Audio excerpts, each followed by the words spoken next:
ठीक है, आज जो टॉपिक हम शुरू करने जा रहे हैं इसका नाम है आपका इलेक्ट्रोस्टैटिक पोटेंशियल एनर्जी। बहुत ही इजी टॉपिक है, बहुत ही छोटा टॉपिक है, लेकिन इंपॉर्टेंट टॉपिक है, बिकॉज आगे की चीजों को पढ़ने के लिए आपको इसका यूज करना पड़ेगा।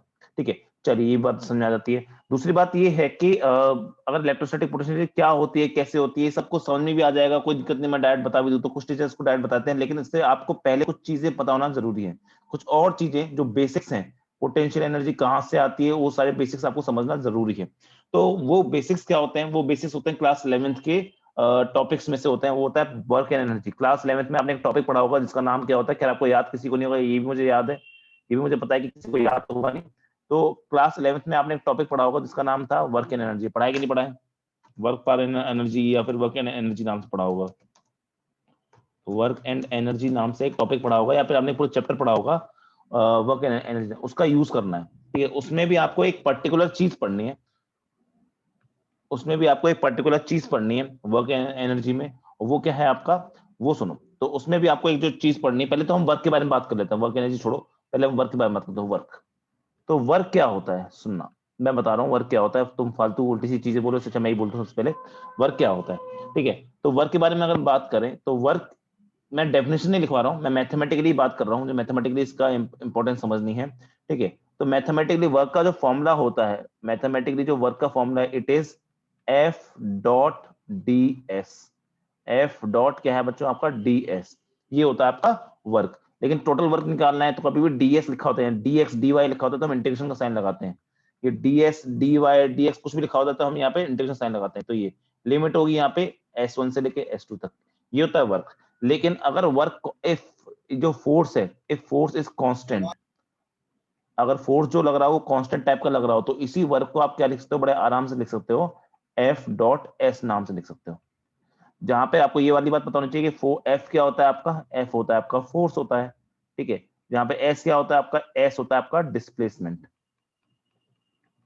ठीक है, एक और बात बच्चे यहाँ ध्यान नहीं देते, ये डॉट मैंने जानबूझ के डॉट लिख रहा हूँ हर जगह पे, ये डॉट को मैं मोटा मोटा बना रहा हूँ, वरना मोटा बनाने का कोई तो सेंस होगा। ये जो मैंने मोटा सा डॉट बनाया है इसका एक सेंस है, ये मल्टीप्लीकेशन होता है, और खास मल्टीप्लीकेशन नाम होता है, इसको हम बोलते हैं आपका डॉट प्रोडक्ट बोलते हैं। ठीक है, अच्छा मुकुल, इसको हम बोलते हैं आपका डॉट प्रोडक्ट, अच्छा नाम है इसका। और इसका दूसरा नाम क्या होता है, स्केलर प्रोडक्ट। ये इंपॉर्टेंट है क्योंकि आपके जब आपने वेक्टर पढ़ा होगा तो इस तरह के दो प्रोडक्ट होते हैं आपके, दो प्रोडक्ट होते हैं, जो एक होता है आपका डॉट प्रोडक्ट, दूसरा होता है इसका स्केलर प्रोडक्ट। ठीक है, दूसरा एक डॉट प्रोडक्ट होता है, एक क्रॉस प्रोडक्ट होता है। आप डॉट प्रोडक्ट, ये क्या खास बात है इसकी बात सुनो आगे। मैं अगर बात करूं, अगर मेरा लिखा है W is equal to F dot S, यहाँ पे डॉट प्रोडक्ट, ये जो है डॉट है। ठीक है, इसको हम आगे लिखते हैं, किसी को नहीं पता हो तो समझ लो ये सारी बातें, क्योंकि आगे भी काम आने वाली है सारी चीजें आपके नेक्स्ट चैप्टर में, यानी नेक्स्ट चैप्टर में, यानी मैग्नेटिज्म में बहुत इंपॉर्टेंट होगा आपका डॉट प्रोडक्ट और क्रॉस प्रोडक्ट। मैग्नेटिज्म चैप्टर में डॉट प्रोडक्ट और क्रॉस प्रोडक्ट बहुत ज्यादा इंपॉर्टेंट होते हैं, इस पे इन बातों को ध्यान देना। तो वर्क क्या निकल के आ गया यहाँ से, एफ एस कॉस थीटा, ये होता है डॉट प्रोडक्ट का मतलब। मैं डॉट प्रोडक्ट हटाना चाहता हूँ तो ये होता है मैग्नीट्यूड, ये होगा मैग्नीट्यूड ऑफ फोर्स, ये होगा मैग्नीट्यूड ऑफ, क्या वो मेरी आवाज कट रही है, सबके लिए कट रही है क्या? बीच में ऐसा हो सकता है कि नेटवर्क की थोड़ी सी प्रॉब्लम हुई हो। अब भी कट रही है क्या? अब भी कट रही है क्या?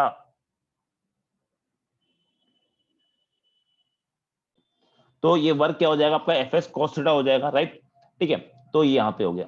अब सुनो, यहाँ पे अगर हम बात करें तो ये कॉस थीटा पे डिपेंड करता है। तो आप ये बात जानते हो, आप ये बात, मैं सारे बेसिक्स बता रहा हूँ और ये इंपॉर्टेंट है सारे बेसिक्स। इस चैप्टर के लिए उतना काम का नहीं है, लेकिन अगर ये सारी जानकारी होती है तो आपको इस चैप्टर में पढ़ने में थोड़ी सी आसानी हो जाती है।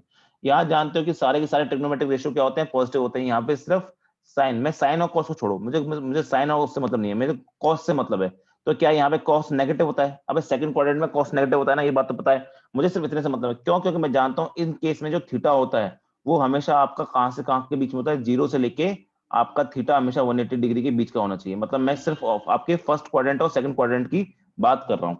अगर आपका फर्स्ट क्वाड्रेंट में क्या होता है, अगर आपका थीटा, अगर आपका थीटा एक्यूट होगा, एक्यूट से मतलब क्या होता है कि 90 डिग्री से छोटा होगा। अगर आपका थीटा जो है वो 90 डिग्री से छोटा है तो cos थीटा क्या हो जाएगा आपका, फर्स्ट क्वाड्रेंट पड़ेगा तो cos थीटा क्या हो जाएगा, पॉजिटिव हो जाएगा। यानी उस केस में आपका वर्क क्या हो जाएगा, उस केस में आपका वर्क क्या निकल के आएगा बच्चों, पॉजिटिव निकल के आ जाएगा। ये हो गया फर्स्ट केस। ठीक है, सेकंड केस की बात करें अगर हम, सेकंड केस ये फर्स्ट केस है, मतलब फर्स्ट पॉइंट मान लो इसको, वरना पता लगा तुम इंपॉर्टेंट बोल रहे हो उसको। सेकंड पॉइंट की अगर हम बात करें यहाँ पे, तो थीटा अगर राइट हो जाएगा, थीटा राइट एंगल का मतलब क्या होता है कि थीटा की वैल्यू क्या है 90 डिग्री।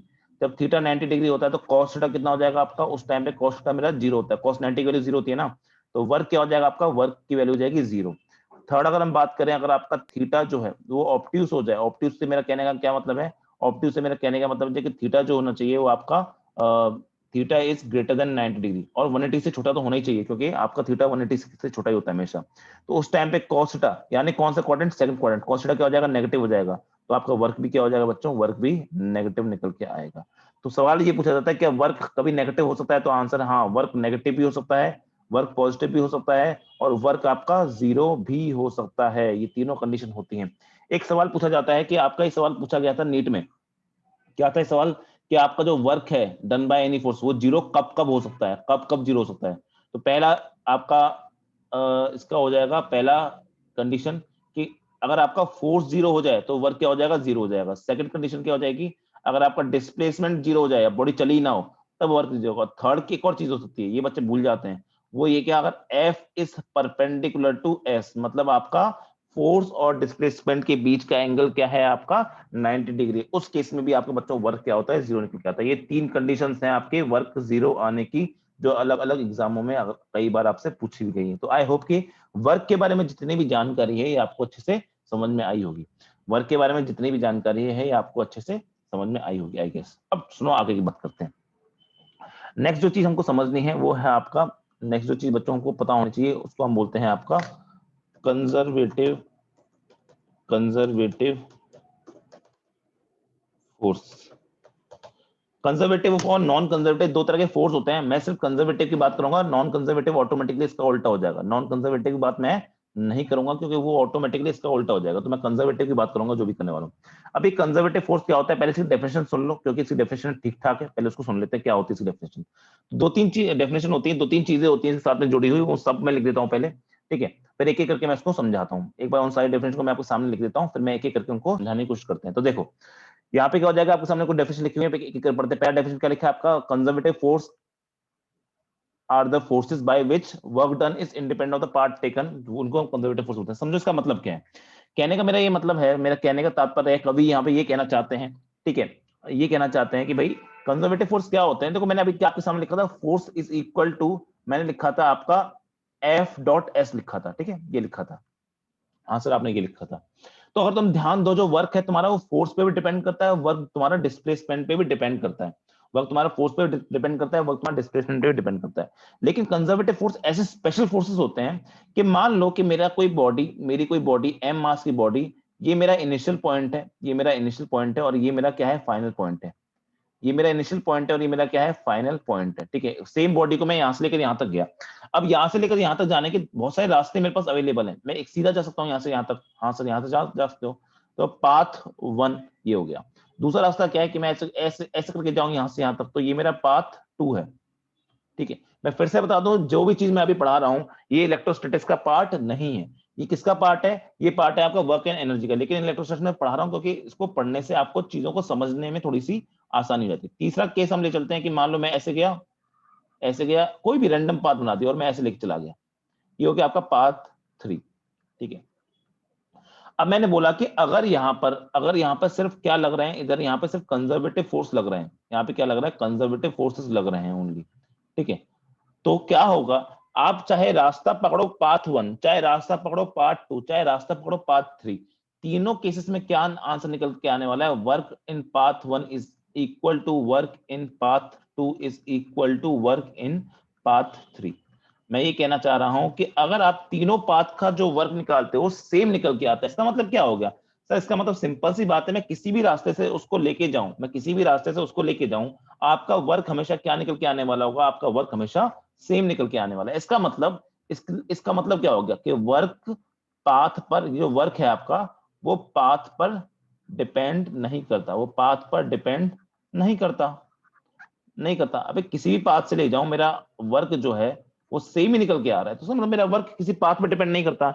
यही पहले पॉइंट लिखा है क्या, कि फोर्स ऐसे forces forces by which work done is independent of the path taken, किस रास्ते से मैं गया हूं उस पर डिपेंड नहीं करता। ऐसे फोर्सेस को जिनका वर्क याद ना, वर्क से डिफाइन कर रहा हूं मैं फोर्स को, ऐसे फोर्सेस जिनके द्वारा किया गया कार्य कभी आपका उसके जाने वाले रास्ते पे निर्भर नहीं करता, ऐसे फोर्सेस को हम क्या बोलते हैं, आपका कंजर्वेटिव फोर्स बोलते हैं। ठीक है, ये बात समझ में आ गई, बिल्कुल सर समझ में आ गई।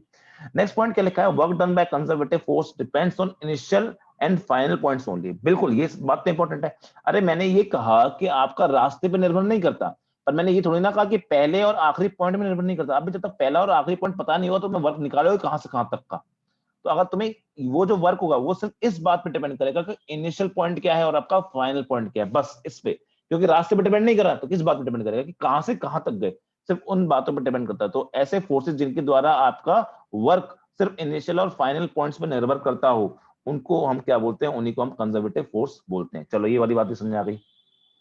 नेक्स्ट पॉइंट है आपका, work done by conservative force in a loop is zero. ये इंपॉर्टेंट पॉइंट है, पर फिर से बता दूं, इसको समझना यहाँ के लिए इतना इंपॉर्टेंट नहीं है, क्योंकि ये वर्क एंड एनर्जी में ये सारी जो चीज बता रहा हूँ ना मैं, ये चैप्टर वर्क एंड एनर्जी के अंडर बता रहा हूँ मैं। इस चैप्टर में मुझे रिलेशन ज्यादा है नहीं, इसका काम भी नहीं है, पर हाँ पता होना चाहिए। Work done by conservative force in a loop is zero, इसका सवाल आया था थर्मोडायनेमिक्स में, नीट में सवाल में। ठीक है, क्या सवाल था? सवाल ये था कि भाई मान लीजिए कि सिर्फ सिर्फ आपके कंजर्वेटिव फोर्स लग रहे हैं और आपका एक बॉडी सेम बॉडी, ये इसको बोलो ये फर्स्ट स्टेट है, ये सेकंड स्टेट है। यहां से यहां जब जाती है तो यहां से यहां तक जाती है तो उसको वर्क 1 2 बोल दिया। यहां से जब यहां पे वापस आती है तो उसको मैंने वर्क 2 1 बोल दिया। ठीक है सर, इसको बोल दिया उन्होंने कि इसकी वैल्यू 2 किलो जूल है। अब उन्होंने बोला कि बताओ इसकी वैल्यू कितनी होगी। तो उन्होंने बोला था यहाँ पे जो भी फोर्स लग रहे हैं वो कैसे लग रहे हैं, कंजर्वेटिव फोर्सेस ही लग रहे हैं। यहाँ पे जो भी फोर्स लग रहे हैं वो कैसे लग रहे हैं, कंजर्वेटिव फोर्सेस लग रहे हैं। तो उन्होंने क्या बोला, work done by conservative force in a loop is zero. Loop का मतलब होता है, लूप का मतलब होता है आपका, इसको बोलते हैं क्लोज्ड सर्किट भी बोलते हैं कभी कभी। लूप को हम कभी कभी क्लोज सर्किट भी बोलते हैं। लूप का मतलब कुछ नहीं होता है, लूप का मतलब होता है कि initial and final points are same. Initial and final points are same, जब आपके पहला पॉइंट और फाइनल पॉइंट सेम बन जाए तो उसको क्या बोलते हैं हम, क्लोज सर्किट। मतलब जहां से स्टार्ट किया लौट के वापस वहीं पे आ गया, जहां से स्टार्ट किया आपने वापस लौट के वहीं पे आ गया, उसको हम बोलते हैं आपका लूप। ठीक है, तो ये क्या बोलता है कि भाई जब लूप होगा ना तो जितना आप ऊपर गए, जितना आप ऊपर गए और वापस नीचे आए, तो उस केस में आपका टोटल वर्क जो निकल के आएगा वो क्या निकल के आएगा, आपका जीरो निकल के आना चाहिए अगर कंजर्वेटिव फोर्स लग रहे हैं तो। यहाँ पे मैं क्या लिख सकता हूँ, वर्क 1 2 प्लस वर्क 2 1 लिख सकता हूँ, इसकी वैल्यू क्या हो जाएगी, जीरो। तो वर्क 2 1 क्या निकल, ये सवाल आया था एग्जाम में, -1 2 हो जाएगा। वर्क 1 2 कितना दे रखा है सर, 2 किलो जूल, तो ये कितना हो जाएगा, -2 किलो जूल। यानी वर्क 2 1 की वैल्यू क्या हो जाएगी, -2 किलो जूल। ये कहां से निकाला आपने, अगर आपको कंजर्वेटिव फोर्स की जानकारी है तभी आप इस बात को निकाल सकते हो। नेक्स्ट अगर हम बात करें फोर्थ, आपका conservative forces are central forces. Conservative forces are central, इसका मतलब क्या है, ये सेंट्रल फोर्सेस मैंने बताया था। कोई मुझे यहाँ बैठा बैठा बच्चा बताए कि सेंट्रल फोर्सेस का मतलब क्या होता है, जल्दी बताओ। यहाँ पर मैंने क्लास ये सेंट्रल फोर्सेस के बारे में पहले बता चुका हूँ, तो यहाँ पर कोई बच्चा है तो मुझे बताया सेंट्रल फोर्सेस का मतलब क्या होता है। इसके बारे में पहले भी एक बार डिटेल में बता चुका हूँ कि व्हाट आर सेंट्रल फोर्सेस। जल्दी बताओ कि सेंट्रल फोर्सेस क्या होते हैं। ये बताया था मैंने आपको, इसी चैप्टर में बताया था। बताओ जल्दी बताओ, जल्दी बताओ, जल्दी बताओ, कौन बताएगा देखते हैं।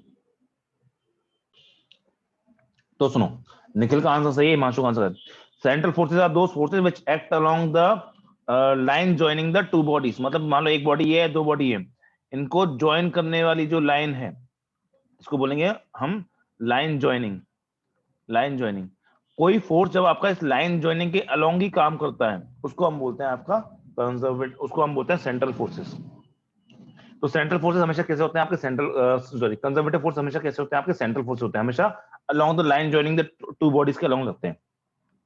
लास्ट पॉइंट इंपॉर्टेंट नहीं है, लास्ट पॉइंट है work done is recoverable. Work done का रिकवरी मतलब, रिकवरेबल का मतलब है वर्क डन का कि अगर आप इधर से यहां जा रहे हो तो जो वर्क किया है तो जब वापस आओगे तो उतना ही वर्क वापस होगा, बस फर्क क्या है, यहाँ पे प्लस होगा और यहाँ पे माइनस होगा, और कुछ नहीं। रिकवरेबल का मतलब है जितना वर्क आपने ऊपर से नीचे जाने में किया उतना ही वर्क नीचे से ऊपर जाने में करोगे। खैर इतना इंपॉर्टेंट है नहीं। ठीक है, तो ये सारी जानकारी थी आपकी कंजर्वेटिव फोर्सेस के लिए। अच्छा इससे पहले मुझे ये बता दो, यहाँ जितने बच्चे बैठे हुए हैं, मुझे ये बताओ कि जो वर्क होता है आपका, वो वर्क जो होता है वो आपका स्केलर क्वांटिटी है कि वेक्टर क्वांटिटी है। वर्क जो होता है वो स्केलर क्वांटिटी होती है वेक्टर क्वांटिटी, जल्दी जल्दी बताओ, जल्दी बताओ। निखिल जी का आंसर आंसर है स्केलर। बाकी लोग भी, सोनी जी का भी, हर्षित जी का भी आंसर स्केलर। Very good. तो ये बात हमेशा याद रखना कि स्केलर क्वांटिटी होती है वर्क। क्यों भाई, लिखा तो अभी सामने सामने लिखा है, इसका जो आंसर निकल के आता है वो स्केलर निकल के आता है। बिल्कुल, work is a scalar quantity. एक बात याद रखना, चाहे वर्क हो, चाहे हीट हो, चाहे एनर्जी हो, कोई एनर्जी हो कैसी भी, सब एक दूसरे में ट्रांसफरेबल होती हैं, तो सब के सब क्या होती है, स्केलर क्वांटिटी होती है। चलो आगे बढ़ते हैं। तो हमने पढ़ लिया वर्क के बारे में, पढ़ लिया हमने कंजर्वेटिव फोर्स के बारे में पढ़ लिया। अब हम नेक्स्ट पढ़ते हैं आपका पोटेंशियल एनर्जी के बारे में। मैं फिर से बता दूं एक बात आपको कि अभी मैंने इलेक्ट्रोस्टैटिक्स के चैप्टर में एंट्री भी नहीं मारी है, अभी मैंने इलेक्ट्रोस्टैटिक चैप्टर में एंट्री भी नहीं मारी है, ठीक है। अभी मैं वर्क एंड एनर्जी कंसेप्ट को आपको समझाने की कोशिश कर रहा हूँ। नेक्स्ट जो है आपका वो है आपका पोटेंशियल एनर्जी।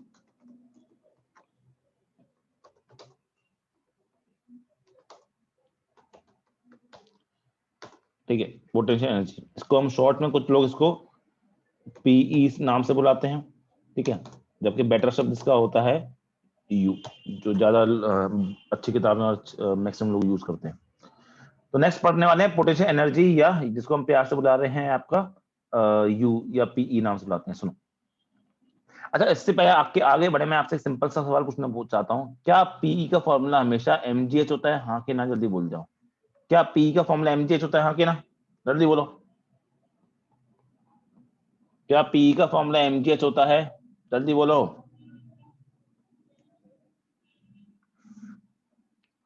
निखिल जी का आंसर आया है नो, सोनी का आंसर आया है नो, बाकी लोग बताओ क्या पीई का आंसर एमजीएच होता है क्या?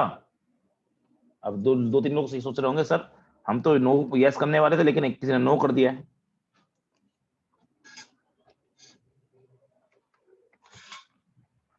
अरे वाह, सबका आंसर नो आ रहा है, तुम कुछ ज्यादा ही तगड़े लोग हो। चलो देखते हैं, तो आंसर है ये सोचना पाप है, ये सोचना बहुत बड़ा पाप है कि अगर पी को आप हमेशा एमजीएच लिखते हो, बहुत बड़ा पाप है। क्यों? क्योंकि जो पोटेंशियल एनर्जी होती है वो कहीं भी आ सकती है, वो स्प्रिंग पोटेंशियल एनर्जी हो सकती है, इलास्टिक पोटेंशियल एनर्जी हो सकती है, वो ग्रेविटेशनल पोटेंशियल एनर्जी हो सकती है, वो आपकी इलेक्ट्रोस्टैटिक्स पोटेंशियल एनर्जी, कुछ भी हो सकती है, ठीक है। तो ये हो सकती है, तो ये सोचना कि पी का फॉर्मूला हमेशा एमजी होता है, ये बहुत बड़ा पाप है मन में। अब क्या होता है पी के बारे में, ये पहली बात जान करते हैं। यू इसका फॉर्मूला, इसके फिर से मैं बता रहा हूँ, इसकी डेफिनेशन से मुझे कोई मतलब नहीं, ये एक तरह की स्टोर्ड एनर्जी होती है, इंटरेक्शन एनर्जी बोल लो या स्टोर्ड एनर्जी बोल लो, ये बोल लो, या कार्य करने की क्षमता, उसको हम क्या बोलते हैं आपका, इसको हम बोलते हैं आपका पोटेंशियल एनर्जी। बहुत सारी चीजें होती है पर हमको उससे मतलब नहीं है, हमको मतलब है इसके फॉर्मूले से। तो हम इसका फॉर्मूला समझो क्या होता है। इसका फॉर्मूला होता है बच्चों ये,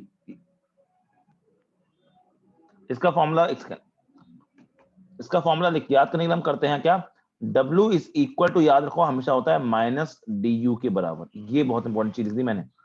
W क्या होता है आपका, माइनस डी यू के बराबर, ये चीज आपको पता होनी चाहिए बस। मतलब क्या है कि भाई देखो समझ भी सकते हो ना, ये माइनस क्यों लगाया, क्योंकि ये स्टोर्ड एनर्जी होती है, स्टोर तो अंदर है ना, यूज थोड़ी ना हो रही है। हाँ उसको अगर यूज कर ले तो क्या बन जाएगी, वर्क बन जाएगी। वर्क क्या होता है, वर्क होता है हमारे ऐसे कुछ काम की चीज, यानी जिससे काम किया हो, कार्य, ठीक है, तो वो वर्क होता है। और ये क्या होता है डी, ये होता है स्टोर्ड एनर्जी। लेकिन स्टोर्ड एनर्जी क्या आपकी बॉडी के अंदर रखी हुई है ना, वो काम नहीं आ रही, तो उसके लिए हम वर्क लगा देते हैं, क्योंकि जब ये खर्च होगी तभी ये यूज होगी, ठीक है। तो ये पता होना चाहिए वर्क इज क्या होता है, माइनस डी होता है, ठीक है सर समझ गए। अब समझो, एग्जाम्पल के लिए, एग्जाम्पल की समझाते हैं आपको, ये यही वाला फॉर्मूला एग्जाम्पल समझाते हैं आपको। अच्छा मैंने एक चीज बताना भूल गया यहाँ पे, कंजर्वेटिव फोर्स फील्ड के जो आपके एग्जाम्पल हैं, इसके जो एग्जाम्पल हैं वो इंपॉर्टेंट बताना भूल गया यहाँ पे। इसके एग्जाम्पल क्या क्या हो जाएंगे, इसके एग्जाम्पल हो जाएगा आपका ग्रेविटेशनल फोर्स हो जाएगा, या ग्रेविटी फोर्स बोल दो सिंपल, ग्रेविटी फोर्स हो जाएगा। दूसरा हो जाएगा आपका स्प्रिंग, स्प्रिंग फोर्स हो जाएगा, ठीक है। और तीसरा हो जाएगा आपका, तीसरा हो जाएगा जो हम चैप्टर पढ़ रहे हैं तभी तो पढ़ रहे हैं, वरना पढ़ ही क्यों रहे होते चैप्टर को, इलेक्ट्रोस्टैटिक फोर्स जो हो जाएगा, या कूलम्स फोर्स हो जाएगा, उसको हम इलेक्ट्रोस्टैटिक फोर्स बोल सकते हैं, कूलम्स फोर्स बोल सकते हैं। तो these are the examples of conservative forces. अब सुनो यहाँ पे दूसरी बात क्या है कि सर क्या मैं यहाँ से एक बात समझता हूँ, मैंने समझता हूँ सर, आपने बताया था वर्क का फॉर्मूला बताया था आपने, integral F dot d S. देखो एफ डॉट एस तो तब था जब कांस्टेंट था, हाँ कि ना, ये हो गया, तो माइनस डी यू, सर ये वाली बात भी समझेंगे। अब यहाँ डी यू लिखा है तो यहाँ भी मुझे इंटीग्रेशन का साइन लगाना पड़ेगा, और तो ठीक है वो सब लगा देंगे, उसमें कोई प्रॉब्लम वाली बात होनी नहीं चाहिए, और होगी भी नहीं। अब सुनो, बात दरअसल ये है कि सर ये फोर्स कौन सा है, ये कंजर्वेटिव है कि नॉन कंजर्वेटिव, तो पढ़ा क्यों रहे हैं चैप्टर में, इसलिए तो पढ़ा रहे हैं, या फिर कंजर्वेटिव क्यों बात करी। ध्यान देने वाली बात है, ये जो फोर्स यहाँ पे लिखा है आपने, देखो वर्क निकालने के लिए आप एफ डॉट डी एस लिखो, अगर आप work is equal to F dot d S लिख रहे हो तो ये कंजर्वेटिव हो भी सकता है, ये नॉन कंजर्वेटिव भी हो सकता है। कंजर्वेटिव का उल्टा हो जाएगा नॉन कंजर्वेटिव, ये कंजर्वेटिव भी हो सकता है नॉन, लेकिन लेकिन अगर आप ये पोटेंशियल एनर्जी डिफाइन कर रहे हो, अगर आप पोटेंशियल एनर्जी डिफाइन कर रहे हो तो उस केस में जो आप फोर्स लिखने वाले हो वो क्या होना चाहिए, आपका कंजर्वेटिव ही होना चाहिए। तो सबसे पहली बात अपने दिमाग में जो गांठ बांध लेनी है, आपको अच्छे से समझ लेनी है, जो प्यार से चाहे किसी भी तरीके से आपको समझ लेनी है, वो ये बात कि पोटेंशियल एनर्जी के, मैं शॉर्ट में पीई लिख रहा हूं, potential energy is defined for conservative forces only. ये बहुत इंपॉर्टेंट स्टेटमेंट है, रट के मार लो इसको अच्छे से दिमाग में, क्योंकि बच्चे कहीं भी पोटेंशियल लिखते रहते हैं, लेकिन पोटेंशियल सिर्फ डिफाइंड है आपका ओनली कंजर्वेटिव फोर्सेस के लिए ही आप पोटेंशियल एनर्जी को डिफाइन कर सकते हो, और कहीं डिफाइन नहीं कर सकते उसको। तो मतलब जो आपने इससे पहले एग्जांपल देखे, क्या ग्रेविटी फोर्स देखा, स्प्रिंग फोर्स देखा, इलेक्ट्रोस्टैटिक फोर्स देखा, उसमें ग्रेविटी फोर्स जो होता है वो आप पढ़ते हो क्लास 11th में, ठीक है। ग्रेविटी फोर्स जो होता है वो आप क्लास 11th में पढ़ते हो, ठीक है, जिसका gm1m2/r होता है फॉर्मूला, -gm1m2/r फॉर्मूला होता है, ठीक है। और स्प्रिंग फोर्स पढ़ते हो, वो भी आप 11th क्लास पढ़ते हो, एसएचएम में हाफ जी स्क्वायर होता है, ठीक है। और इलेक्ट्रोस्टैटिक फोर्स हम अभी देखने वाले हैं, ठीक है। तो इतना तो बताना चाहिए। तो मतलब पहली बात तो, अच्छा सर ये एमजीएच क्या होता है फिर? एमजीएच आप तब लेके चलते हो जब आप अर्थ पे होते हो, जब आप अर्थ के सरफेस के नियर अर्थ सरफेस जब होते हैं ना, तब आप एमजीएच लेके चलते हो, क्योंकि उस टाइम पे आप जी की वैल्यू कांस्टेंट मान लेते हो, उस टाइम पे आप एमजे लिख सकते हो, लेकिन ये इतना यहाँ खत्म नहीं होता। अब बात करते हैं इसके आगे की, तो सुनना इंपॉर्टेंट बात क्या है, ठीक है सर, बात करते हैं। तो मैंने बोला सर डी यू क्या हो जाएगा, ऊपर से अगर मैं नीचे आता हूँ तो डी यू को क्या मैं -F.ds लिख सकता हूँ? हाँ सर बिल्कुल लिख सकते हो, ठीक है। यहाँ पे क्या आ जाएगा, यहाँ S1 आ जाएगा, यहाँ पे क्या आ जाएगा, यहाँ पे S2 आ जाएगा। चलो सर ये बात ही समझ में आती है। अब यहाँ पे भी इंटीग्रेशन लगा दोगे, बिल्कुल लगा देंगे सर इंटीग्रेशन। यहाँ पे क्या आ जाएगा, U1 आ जाएगा, यहाँ पे क्या आ जाएगा, U2 आ जाएगा। जब इसको सॉल्व करोगे तो बच्चा बच्चा इसको सॉल्व करके लगता है सर, यहाँ पे सॉल्व करने के बाद U2 - U1 निकल के आएगा, और यहाँ पे क्या आ जाएगा, इसको मैं अभी सॉल्व नहीं कर सकता, क्योंकि जब तक मुझे फोर्स के बारे में कोई जानकारी नहीं है, जब तक मुझे फोर्स के बारे में कोई जानकारी नहीं है, तब तक मैं कुछ भी नहीं कर सकता। जब तक मुझे फोर्स के बारे में जानकारी नहीं है, तब तक मैं इसको सॉल्व नहीं कर सकता। तो इसको मैं अभी ऐसे का ऐसे ही छोड़ देता हूँ, ठीक है। S1 से लेके S2 तक F.ds। सुन लो ये सारी बात अगर समझ में आ गई ना अच्छे से, तो समझ लो क्लास 11th के वो एक चैप्टर का एक आधा पार्ट तुम्हारा क्लियर हो गया, ठीक है। U2। अब दिक्कत ये है कि ये क्या निकल के आया, ये जो निकल के आया वो U2 - U1 यानी डेल्टा यू निकल के आया। डेल्टा यू का मतलब U2 - U1 या यूनिफाई। डेल्टा यू का मतलब होता है चेंज, चेंज इन, इसको हम क्या बोलते हैं, अगर मैं बोलना चाहूं तो इसको मैं बोल सकता हूं आपका चेंज इन पोटेंशियल एनर्जी, ठीक है। अब दिक्कत ये है कि सर टॉपिक का नाम क्या है, पोटेंशियल एनर्जी, निकालना क्या था मुझे, पोटेंशियल एनर्जी, निकल के क्या आ गया, चेंज इन पोटेंशियल एनर्जी। अब जब चेंज इन पोटेंशियल एनर्जी निकल के आया है, पर सर मुझे निकालना तो यू है ना सर, निकल के U2 - U1 आया, पर मुझे निकालना तो क्या है, यू निकालना है। अब सर यू निकालना है तो कैसे निकालूंगा, तो उसके लिए सोचो, तो मैं यहाँ पे एक लेता हूं एजम्पशन। ये बहुत इंपॉर्टेंट कहानी है, ये सबसे इंपॉर्टेंट कहानी है। तो मैं यहाँ पे लेता हूँ एक एजम्पशन, उस एजम्पशन को हम बोलते हैं एक्चुअली में रेफरेंस बोलते हैं, रेफरेंस पॉइंट नाम से मैं बोलता हूँ, ठीक है। ये रेफरेंस पॉइंट मुझे लेके चलना है हमेशा। अब क्या कैसे लेना है रेफरेंस पॉइंट, तो किसी भी x1 पे जो स्टार्टिंग वाला पॉइंट है S1, तो at S is equal to S1, कोई भी वैल्यू हो सकती है इसकी, वैल्यू कभी जीरो होगी, कभी इनफाइनाइट होगी, कभी कुछ होगी, कुछ भी हो सकती है इसकी वैल्यू। यहां पर आपको u की वैल्यू यानी U1 की वैल्यू क्या लेनी है, आपको जीरो लेनी है। ये लेनी है, क्यों ले रहा हूं सर मैं ऐसा, क्यों गलती कर रहा हूं ऐसे, मैं ऐसे क्यों पाप कर रहा हूं जीरो लेने वाले, ताकि अगर मैं इस U1 को जीरो ले लूंगा तो क्या U2 इक्वल टू सिंपल क्या लिख दोगे आप, U के बराबर लिख दो। तो मैं क्या करूंगा, at S2 is equal to S मान लूंगा, ठीक है।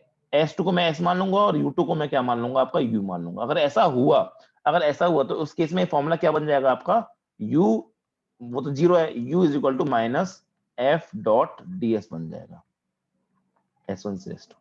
और यही क्या निकल के आ जाएगा कि ये आपकी पोटेंशियल एनर्जी निकल के आ जाएगी। ये क्या निकल के आएगी, आपकी पोटेंशियल एनर्जी। ये तो कोई सारा जो ज्ञान है इस क्लास 11th का फिर से बोल रहा हूँ, लेकिन समझ में आना चाहिए। अब सुनो आगे इसके। अच्छा सर ये रेफरेंस पॉइंट की क्या परिभाषा है, एक बार मुझे समझा दो। तो सुनो, रेफरेंस पॉइंट का मतलब होता है एक ऐसा पॉइंट जहां पे तुमने जानबूझ के क्या किया, पोटेंशियल एनर्जी जीरो मान ली। एग्जाम्पल के लिए बात करते हैं हम ग्रेविटी वाले की, ग्रेविटी फोर्स की बात करते हैं, और हम नियर टू अर्थ सरफेस की बात कर रहे हैं, नियर टू अर्थ सरफेस की बात ही कर रहे हैं। तो नियर टू अर्थ सरफेस वाले केस में आप हमेशा आंसर क्या मानते हो यू का, वो मान लेते हो आप हमेशा mgh मान लेते हो। क्या मान लेते हो बच्चों, mgh मान लेते हो, ठीक है। पर वो mgh है कैसे, ये भी तो समझना जरूरी है सर। एक्चुअली में जब हम सॉल्व करते हैं तो इंटीग्रेशन से हमारा U2 - U1 निकल के आता है। एक्चुअली में जब हम सॉल्व करते हैं तो हमारा इंटीग्रेशन से मैथमेटिक्स हमें u2 माइनस u1 देती है, मैथमेटिक्स हमें u नहीं देती कभी। हम जानबूझ के एक जगह पर ऐसी कोई जगह पकड़ते हैं जहां पर हम उस u की वैल्यू 0 मान लेते हैं, और यहाँ पर हम u की वैल्यू 0 मानते हैं कहां पर, ग्राउंड पर। यहाँ पे हम कहां मानते हैं, ग्राउंड। तो ये क्या हो गया, ये हो गया आपका रेफरेंस। मैंने बताया था ना हमेशा क्या लेना होता है, जब भी पोटेंशियल एनर्जी लिखनी है तो आपको एक रेफरेंस पॉइंट लेना पड़ेगा। हम क्या मानते हैं, एजम्पशन लेते हैं कि रेफरेंस क्या है हमारा, ग्राउंड पे, और ग्राउंड पे हमने क्या कर लिया, 0 ले ली वैल्यू u की। अब इसके ऊपर जब तुम जाओगे h हाइट के ऊपर, तो यहां पर तुम्हारी u क्या हो जाएगी, यहां पर तुम्हारी u हो जाएगी mgh।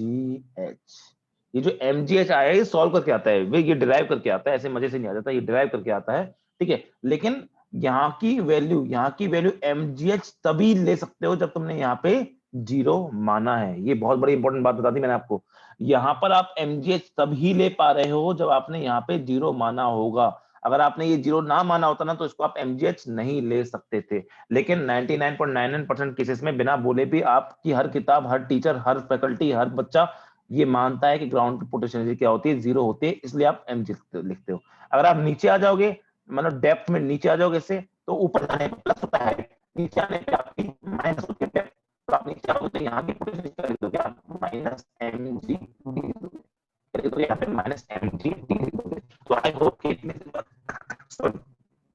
ये रेफरेंस का मतलब आपको समझ में आया होगा, ठीक है। अब इससे इंपॉर्टेंट बात और क्या होती है वो भी समझ लें। वॉइस इज फ्लक्चुएटिंग, ओके, हम 1 मिनट रुक जाते हैं। अब तो आवाज साफ आ रही है मेरी। तो मैं ये बोल रहा था ग्रेविटी फोर्स में क्या होता है आपका, जब नियर टू अर्थ सरफेस लेके चलते हैं उसमें हम ऊपर जाएंगे तो हम यू एम जी लिखते हैं, नीचे जाएंगे तो हम माइनस एम जी लिखेंगे। ये हम तभी लिख पाते हैं जब आपने ग्राउंड पे रेफरेंस क्या माना है, आपने पोटेंशियल एनर्जी का रेफरेंस 0 माना है। ये अगर आपने यहाँ माना है तभी आप लिख पा रहे हो। तो एक बात हमारी, एक बात समझ में आती है क्या, कि जो आपका चेंज इन पोटेंशियल एनर्जी, मतलब ये रेफरेंस तो हमने इसके बाद लिया है ना, यू निकालने के लिए हमने रेफरेंस लिया है, इसको ये लिखने के लिए कोई रेफरेंस लेने की जरूरत ना थी। तो एक बात हमेशा याद रखना, ये बहुत इंपॉर्टेंट पॉइंट है, और जो याद भी होना चाहिए, और एग्जाम में अलग अलग बार स्टेटमेंट फॉर्म में या अलग अलग एग्जामों में पूछा भी गया है, वो क्या है सुनो।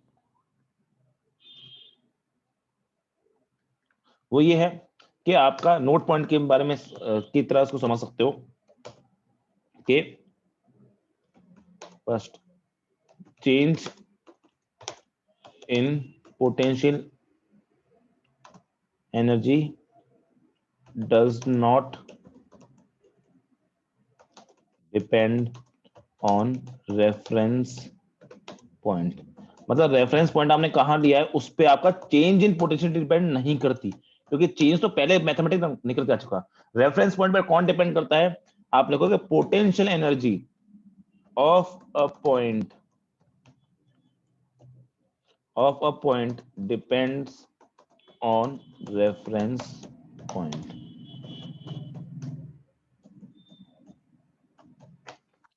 सिंपल सा मतलब है, कोई बहुत बड़ी तोप चीज नहीं बोली मैंने सिंपल सा क्या बोला कि जो चेंज इन पोटेंशियल एनर्जी होती है, मतलब आपका ये जो चेंज इन पोटेंशियल एनर्जी है ये, ठीक है, ये जो है आपका, ये पोटेंशियल एनर्जी का चेंज ये डिपेंड नहीं करता आपके किसी रेफरेंस पे, क्योंकि यहां तक रेफरेंस की बात ही नहीं हुई।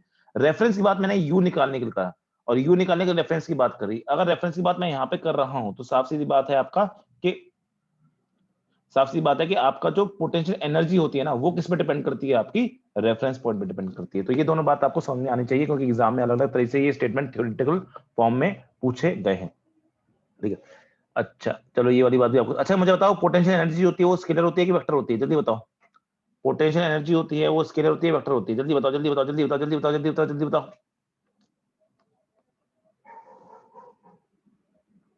Potential energy is scalar quantity और वेक्टर क्वांटिटी। निखिल का आंसर आया स्केलर, अर्शी जी का आंसर आया स्केलर। ऑब्वियसली स्केलर होती है, इसमें समझाने वाली बात कुछ होनी भी नहीं चाहिए। क्यों होती है सर, एनर्जी है ना। अबे एनर्जी तो हमेशा स्केलर होती है ना, ठीक है।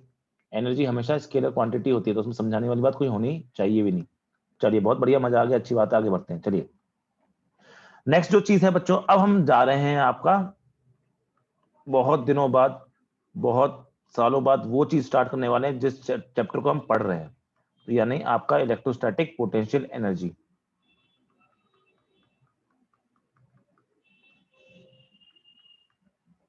आवाज में प्रॉब्लम हो रही है क्या मेरे?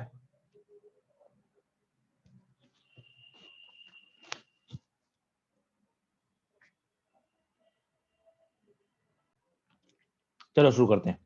इलेक्ट्रोस्टैटिक पोटेंशियल एनर्जी क्या होती है? पहली बात तो definition is not at all important for you.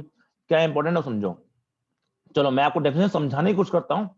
क्या होती है डेफिनेशन वो लिखाऊंगा नहीं, इंपॉर्टेंट डेफिनेशन वो नहीं है, डेफिनेशन इंपॉर्टेंट नहीं है लिखने के लिए, बस समझो होती क्या है। अगर समझ गए तो आप खुद अपने आप से लिख भी सकते हो। समझो, मान लो यहां पर एक चार्ज रखा है जिसका नाम है Q1, ठीक है। तो ये इंपॉर्टेंट है क्योंकि आगे हम कुछ और चीज पढ़ने वाले हैं, उसमें ये काम आएगा आपके, ठीक है। यहाँ पे एक चार्ज रखा है जिसका नाम क्या है आपका Q1, ठीक। और मैंने क्या किया, इनफाइनाइट पे, कहां पे, इनफाइनाइट पे एक चार्ज रखा है Q2। इनफाइनाइट पे एक चार्ज रखा है जिसका नाम है Q2। अरे आवाज आ रही है मेरी सबको साफ साफ, जल्दी बता दो भाई।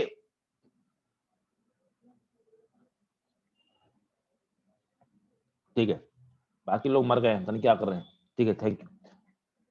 तो मैंने क्या किया, इनफाइनाइट पे एक चार्ज रखा है। मैं जो लाइनें बोलने जाने वाला हूं, प्लीज उन पे खास ध्यान देना। मैं जो लाइन बोलने वाला हूं, थैंक यू रिया। मैं जो लाइन बोलने वाला हूं प्लीज खास खास ध्यान देना, क्योंकि ये बहुत ज्यादा इंपॉर्टेंट लाइन है और यही आपकी पोटेंशियल एनर्जी की डेफिनेशन होती है, जो आप अपने हिसाब से खुद भी लिख सकते हो। इसीलिए समझो, क्या मैं समझाने की कोशिश कर रहा हूं, लिखवाऊंगा नहीं।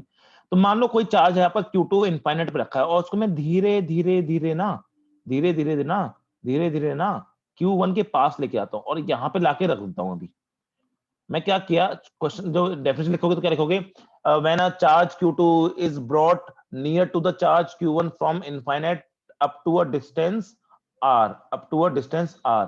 ठीक है, तो इस केस में आपने क्या क्या है, इस केस में आपने क्या किया, क्या साफ सीधी बात है, क्या सर साफ सीधी बात है, जब ये इसके पास आ रहा होगा Q2, तब इन दोनों के बीच में कोई ना कोई फोर्स लगेगा, जिसको हम इलेक्ट्रोस्टैटिक फोर्स बोलते हैं। हाँ सभी को लगेगा, क्योंकि इसने यहां से यहां तक आने में, यहां से यहां तक आने में कोई डिस्टेंस भी तो कवर किया है। हाँ सभी को डिस्टेंस कवर किया है, तो फोर्स भी लगा, डिस्टेंस भी लगा। जब फोर्स और डिस्टेंस लगते हैं तो वर्क भी आता है ना। हाँ सर वर्क भी आता है, और वर्क का जो नेगेटिव होता है उसी को तो हम क्या बोलते हैं, आपकी पोटेंशियल एनर्जी बोलते हैं। तो इसी केस में हम पोटेंशियल एनर्जी डिफाइन कर पाएंगे। तो सवाल देखो, डेफिनेशन क्या होती है, डेफिनेशन सुन लो।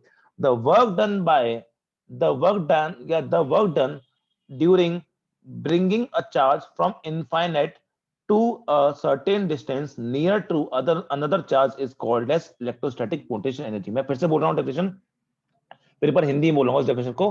The work done to bring a charge from infinite to a point near to the another charge is called as potential energy. ठीक है, मतलब कितना कार्य मैंने किया होगा, कितना दुनिया में मुझे कार्य करना पड़ा होगा एक चार्ज Q2 को Q1 के r डिस्टेंस करीब लाने के लिए इनफाइनाइट से, उस वर्क डन को हम क्या बोलते हैं आपका, उस वर्क डन में जो आपने खर्चा किया होगा उसको हम पोटेंशियल एनर्जी बोलते हैं। आई होप की डेफिनेशन समझ में आ गई होगी। अब सुनो, तो देखिए सर, यहां पे अगर मैं बात करूं तो सर यहां से लेकर यहां तक, एक सेकेंड,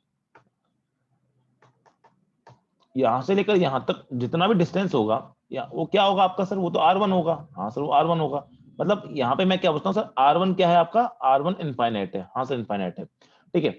और ये क्या हो जाएगा, ये R2 हो जाएगा जिसकी वैल्यू R हो जाएगी। चलिए सर ये वाली बात भी मेरे समझ में आ गई, ठीक है। अब मैंने क्या बोला कि जब मैं यहां से लेकर यहां तक आ रहा हूं तो कौन सा फोर्स लग रहा है सर, इलेक्ट्रोस्टैटिक फोर्स लग रहा होगा पूरे टाइम पे, पूरे टाइम पे। और उसकी वैल्यू क्या होगी sir, K Q1 Q2 by r square, उसकी डेफिनेशन फॉर्मूला होगा। ठीक है सर, ये बात भी समझ आ गई। तो मैं वर्क डन क्या लिख सकता हूँ सर, वर्क डन हो जाएगा आपका, वो क्या होता है एफ डॉट ds होता है ना, एफ डॉट ds। और अब मैं ds नहीं लिख रहा, मैं dr लिखूंगा। सर dr क्यों लिख रहे हो, अरे एक ही बात है, एक ही बात है, बस फर्क क्या था, वहां पे एस लिखा, यहाँ पे आर लिख दिया, उससे फर्क थोड़ी ना है। क्योंकि इलेक्ट्रोस्टैटिक्स चैप्टर में एस कम पढ़ते हैं, हम आर ज्यादा, हम एक्स भी नहीं पढ़ते, वाई भी नहीं पढ़ते, जेड भी नहीं पढ़ते, हम आर ज्यादा पढ़ते हैं, तो हम आर में लिख रहे हैं फॉर्मूला, कुछ नहीं। चलिए ये बात भी सर समझ में आ गई अच्छे से। तो वर्क क्या हो जाएगा सर, वर्क हो जाएगा मेरा यहाँ से R1 से लेकर R2 तक, F की जगह पे मैं क्या रखूंगा, K Q1 Q2 by r square into d r रख दिया। क्योंकि सेम ही डायरेक्शन में तो कोई आपको cos थीटा का चक्कर नहीं होता, क्योंकि हमेशा फोर्स क्या लगता है, अलोंग द लाइन जो लगता है ना, तो कोई cos थीटा का चक्कर पड़ेगा भी नहीं।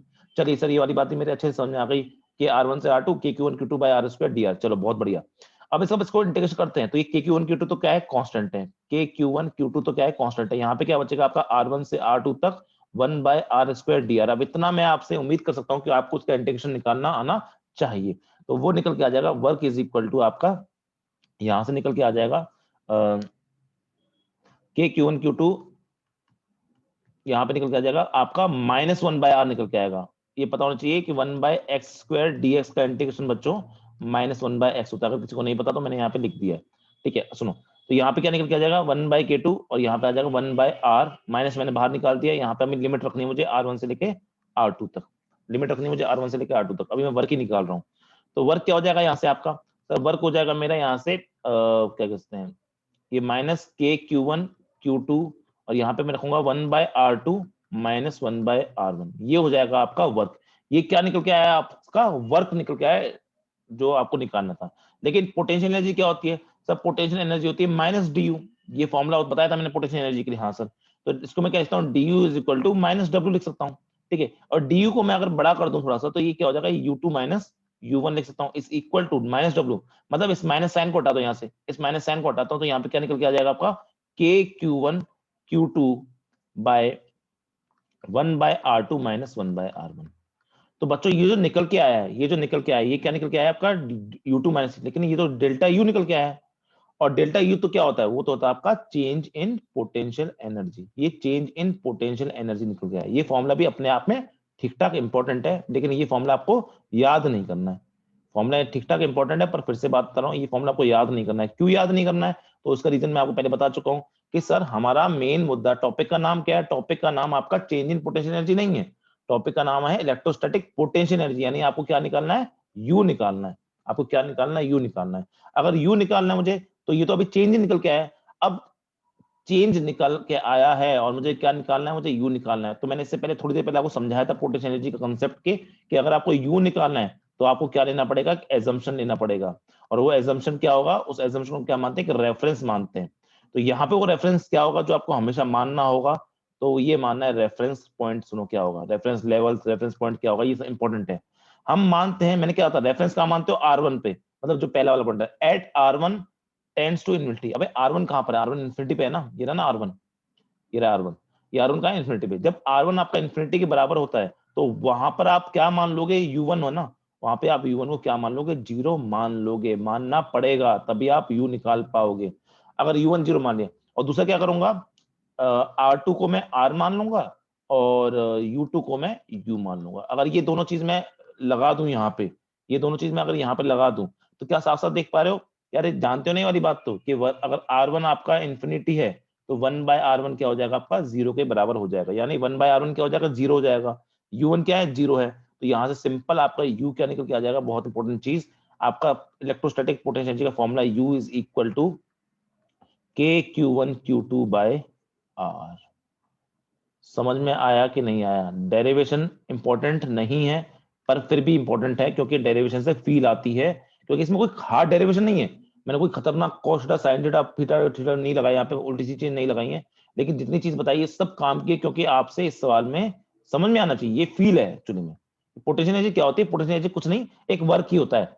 पोटेंशियल बस एक तरह का वर्क है, बस उसको हम माइनस में इंक्लूड करते हैं, ठीक है। तो क्या ये बात समझ में, ये फॉर्मूला समझ में आया, ये फॉर्मूला आपको रटना है, ये फॉर्मूला आपको रटना है। समझ में आया नहीं आया, जल्दी बताओ। KQ1 Q2/R is the formula of electrostatic potential energy.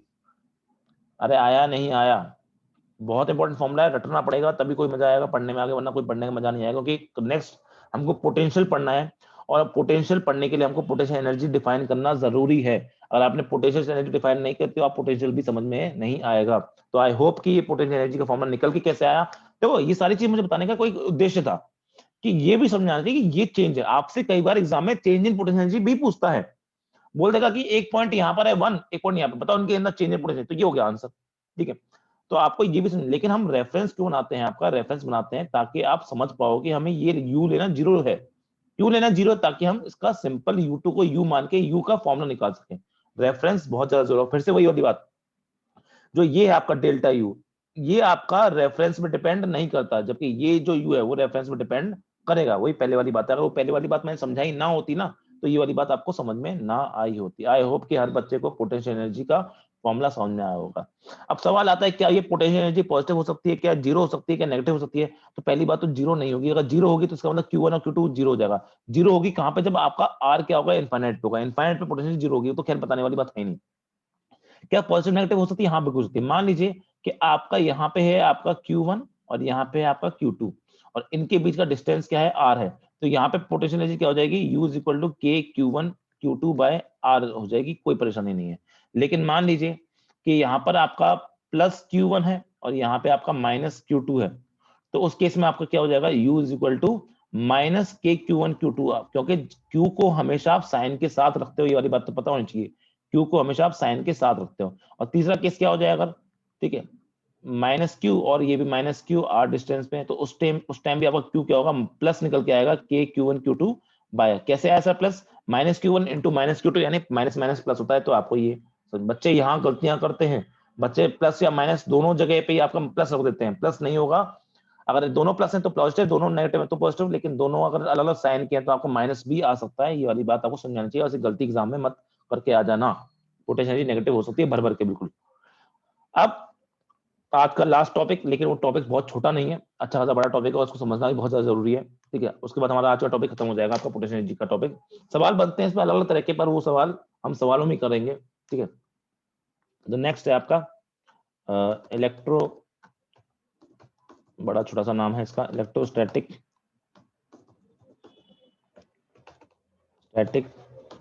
Potential energy for a system. Important topic है, सवाल आने के, अगर अगर पोटेंशियल एनर्जी सवाल आएगा तो यहाँ से सवाल आने के चांसेस बहुत ज्यादा हैं। अगर इलेक्ट्रोस्टैटिक पोटेंशियल एनर्जी से सवाल आएगा तो यहाँ से सवाल आने के चांसेस बहुत ज्यादा है, क्योंकि ये एनसीईआरटी में बहुत इंपॉर्टेंट मेंशन किया गया है इसको, पर एनसीईआरटी ने थोड़े से घटिया मेथड दे रखे हैं इसके। पहले हम घटिया मेथड यानी लंबा वाला मेथड देखेंगे, उसके बाद फिर हम इसके शॉर्टकट मेथड देखेंगे, और शॉर्टकट मेथड देख के फिर आप देखना कितने बड़े बड़े सवाल निपटाओगे खुद से ही, और खुश होगे कि सर मजा आ गया, ठीक है। और ये मजा हम सब लेना चाहते हैं, ठीक है। भगवान, ये डायलॉग बार बार आ जाता है, राहुल गांधी। तो electrostatic potential for a system of charges important है बहुत ज्यादा। पहले हम सबसे पहले देखेंगे आपका मेथड 1, ठीक है। इसमें 3 मेथड से हम पढ़ने वाले हैं, इसके हम उसको हम आपके 3 मेथड से पढ़ने वाले हैं। सबसे पहले आपका मेथड है मेथड, और ये है एनसीईआरटी मेथड, और ये एक्चुअल मेथड होता है। एक्चुअली एनसीईआरटी भी ना बोल के मुझे बोलना चाहिए कि एक्चुअल मेथड यही होता है, ठीक है। लेकिन हम इसको बहुत कम यूज करेंगे क्योंकि ये बहुत बड़ा हो जाता है मेथड, और बच्चों के समझ में भी कम आता है। ये मेथड बहुत ही ज्यादा बड़ा हो जाता है पहली बात तो, और ऊपर से बच्चों को थोड़ा समझ में भी कम आता है, इसलिए इस मेथड को हम देखेंगे, पर सिर्फ करेंगे, पर हम कोशिश करेंगे कि इसको अवॉइड किया जाए, पर अब तो ले लिया है तो पहले तो करना पड़ेगा, ठीक है। तो मेथड 1 क्या है, मैं उसके स्टेप्स लिख रहा हूँ आपके सीधे। तो मेथड 1 की जो स्टेप्स हैं वो सुनो। आपको करना क्या है, आपको करना कुछ नहीं है, आपको क्या करना है कि देखो, मैं अभी समझ में आएगा, थोड़ी देर रुक जाओ बस। ब्रिंग ईच चार्ज 1 बाय 1, अभी समझ में आ जाएगा, बस 1 सेकंड रुक जाओ, जब तुम्हें सवाल समझाऊंगा तब समझ जाएगा। 1 by 1 and add its potential energy to previous potential energy, समझो, ठीक, ठीक है। अब समझो क्या बोलना चाह रहा है, क्या सवाल कैसे आएगा वो समझो सीधे। सवाल सर आप क्या समझाना चाह रहे हो, सवाल आएगा इस तरह से, मान लो हम 3-4 एग्जांपल के थ्रू करेंगे। तो पहला एग्जांपल ले लेते हैं हम इस तरह से कि मान लीजिए आपको सवाल मिलेगा कि सामने आपके 2 चार्ज रखे हैं ऐसे, एक Q1 है और Q1 मतलब देखो Q, दोनों Q है, ठीक है। और इनके बीच का डिस्टेंस क्या है आपका, ये Q है और ये Q है, और दोनों के बीच का डिस्टेंस क्या है आपका, R दे रखा है। बच्चा बच्चा जानता है इसका आंसर क्या निकल के आएगा, इसका आंसर निकल के आएगा KQ² R निकल के आएगा, हर बच्चा जानता है, इसमें कोई कहने वाली बात नहीं है। लेकिन मेथड 1 क्या बोल रहा है कि कैसे करना है, और मेथड 1 वही है जो मैंने आपको समझाया था। मेथड 1 बोलता है कि एक काम करो कि मान लो आपको सवाल ये होगा, सवाल होगा 2 चार्ज ऐसे रखे हों, बताओ उसकी पोटेंशियल एनर्जी क्या होगी सिस्टम की पोटेंशियल, हम सिस्टम की बात कर रहे हैं। अभी नेक्स्ट सवाल जो आएगा ना, तब तुम्हें और ज्यादा क्लियरिटी होगी। तो ऐसे तो आपको करना क्या है कि मान लो पहले दुनिया में कोई नहीं था, मान लो पहले दुनिया में कोई नहीं था, जब दुनिया में कोई नहीं था तो सबसे पहली पोटेंशियल एनर्जी क्या हो जाएगी आपकी, तो सबसे पहली पोटेंशियल एनर्जी हो जाएगी, सिस्टम की निकालता हूं, तो सबसे पहले पोटेंशियल एनर्जी क्या हो जाएगी, 0 हो जाएगी, ठीक है सर, कोई नहीं था। अब मैंने यहाँ पे लाके आपका Q चार्ज रख दिया, अभी भी कोई पोटेंशियल एनर्जी नहीं है। फिर मैंने क्या किया, दूसरा चार्ज, यानी जो दूसरा चार्ज है उसको इनफाइनाइट से लाके लाके लाके लाके यहाँ पे रखूंगा। यहाँ पे रखा कितने डिस्टेंस पे, R डिस्टेंस पे रखा। अब इसकी वजह से और इसकी वजह से दोनों के बीच की पोटेंशियल एनर्जी क्या हो जाएगी, उसको मैं पिछली पोटेंशियल एनर्जी के साथ में जोड़ दूंगा। ये वो एनर्जी है जब कोई था नहीं दुनिया में, और ये जो होगी वो क्या हो जाएगी, KQ²R। तो आंसर क्या आ जाएगा इसका, फाइनल आंसर आएगा QQ²R। सर ये क्या रद्दी चीज पढ़ा दी आपने, ये तो सर हमको वैसे ही पता थी। अब आ रही है बात सब साफ साफ, पता नहीं ऐसा क्यों हो रहा है। शायद क्लास हम ज्यादा लंबी लेते हैं, उस दिन ज्यादा प्रॉब्लम होती है। ठीक है, तो देखो ये बहुत ही रद्दी मेथड है पहली बात तो, कि भाई सर क्या, ये तो हमें वैसे ही निकल के पता था हमें आंसर, आपने किसमें क्या नया बता दिया कि अरे ये मेथड यही होता है। अब सुनो, आपको ये मेथड अब समझ में आएंगे एक्चुअली में। एग्जाम्पल 2 लेके चलते हैं। एग्जाम्पल 2 में आपको सवाल बोला होगा कि मान लीजिए इस तरह से आपका एक सिस्टम है चार्जेस का, कि ये क्यू है, ये क्यू है, और ये क्यू है, और यहाँ का डिस्टेंस आर है, यहाँ का डिस्टेंस आर है, यहाँ का डिस्टेंस आर है। अब इसकी पोटेंशियल और सिस्टम कैसे निकालोगे? तो सवाल जो एक्चुअल मेथड क्या बोलता है, दुनिया वाले जो मेथड बोलते हैं, एनसीईआरटी वाली जो मेथड बोलती है, वो क्या चिल्ला चिल्ला के बोल रही है, पहले उसको समझ लो। तो हम क्या करेंगे सर, मान लो हम क्या करेंगे, मान लें सब, मान की तो दुनिया चल रही है हमारी, ठीक है। हम क्या करते हैं सर, देखो मान लो पहले सिर्फ यहाँ पे क्यू रखा होता, पहले सिर्फ यहाँ पे क्यू रखा होता, पहले यहाँ पे सिर्फ क्यू रखा होता, ठीक है, ठीक है, पहले यहाँ पे सिर्फ क्यू रखा होता, ठीक है सर, रखा होता। अब मैं क्या करूंगा, दूसरा क्यू को इनफाइनाइट से लाके यहां रखता हूं, रखा, ठीक है, रख दिया, ठीक है, रखा, चलो बहुत बढ़िया। अब इनके बीच का डिस्टेंस क्या है, इनके बीच का डिस्टेंस है आर। तो सुनो, हम यू ऑफ सिस्टम क्या लिखेंगे, जब ये यहाँ पे अकेला रखा था तो उस टाइम पोटेंशियल कितनी थी सर, 0 थी। हाँ, जब मैं दूसरा चार्ज यहाँ पे लाकर रख दिया तो अब पोटेंशियल एनर्जी कितनी हो जाएगी सर, वो हो जाएगी के क्यू स्क्वायर बाय आर हो जाएगी। उसको मैंने क्या किया, पुरानी वाली पोटेंशियल एनर्जी में जोड़ दिया, ठीक है सर। अब मैं तीसरा चार्ज होगा, तीसरा चार्ज होगा उसको भी इनफाइनाइट से उठा के यहाँ पे लाके रखूंगा, रख दिया, बिल्कुल रख दिया सर, ठीक है। अब वो तीसरे चार्ज को यहाँ पे रखते ही, तीसरे चार्ज को यहाँ पे रखते ही, अरे निखिल शांत हो जाए यार, तुम्हारे अलावा कोई और कुछ नहीं बोल रहा, ठीक है। तो यहाँ पे रख दिया मैंने लाके यहाँ पे, जब यहाँ पे लाके रख दिया, अब इसके ऊपर पोटेंशियल एनर्जी कहाँ से आएगी सर, एक इसकी वजह से आएगी, इसकी वजह से कितनी आएगी सर, इसकी वजह से आ जाएगी आपकी के क्यू स्क्वायर बाय आर आ जाएगी, ठीक है। और एक इसकी वजह से आ जाएगी, वो भी कितनी आएगी, के क्यू स्क्वायर बाय आर आ जाएगी, ठीक है। तो यहाँ पे फाइनल आंसर क्या हो जाएगा सर, फाइनल आंसर हो जाएगा आपका 3 K Q square by r is your final answer. चलो ये बहुत अच्छी बात है, समझ आ गई। तो इसका answer 3 K Q square by are हो जाएगा, चलो ठीक है।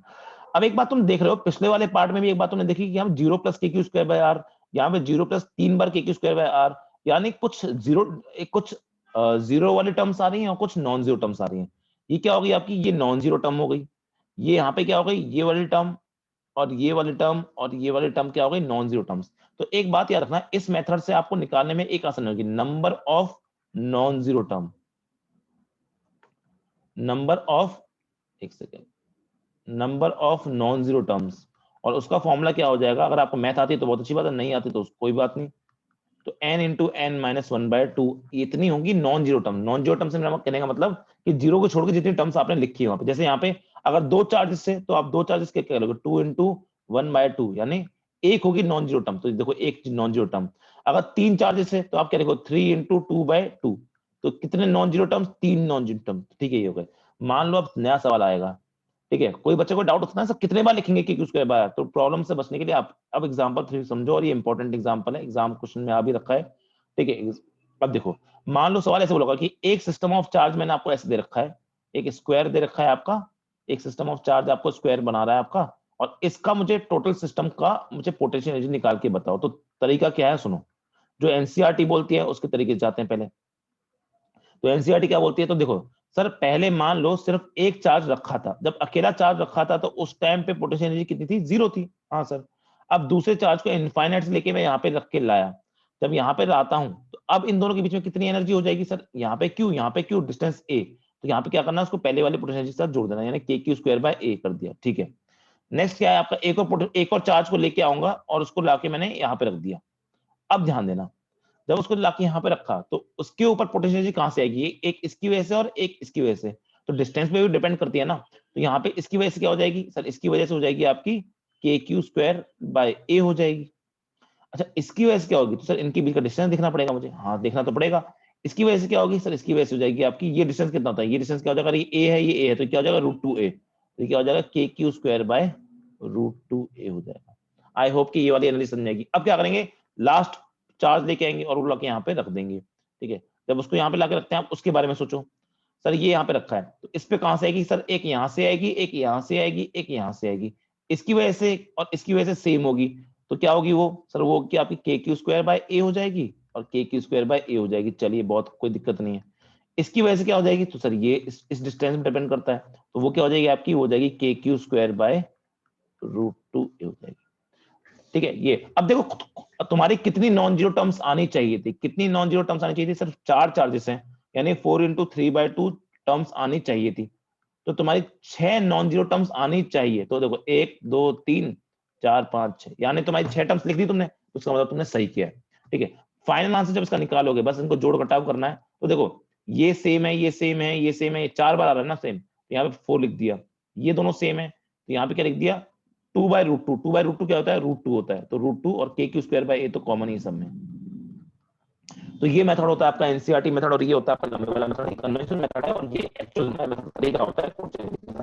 सबसे पहले बताओ बाकी सबके सामने आया कि नहीं आया, जल्दी बताओ, जल्दी बताओ, ये मेथड सामने आया कि नहीं आया, हम छोटे मेथड पे जाएंगे।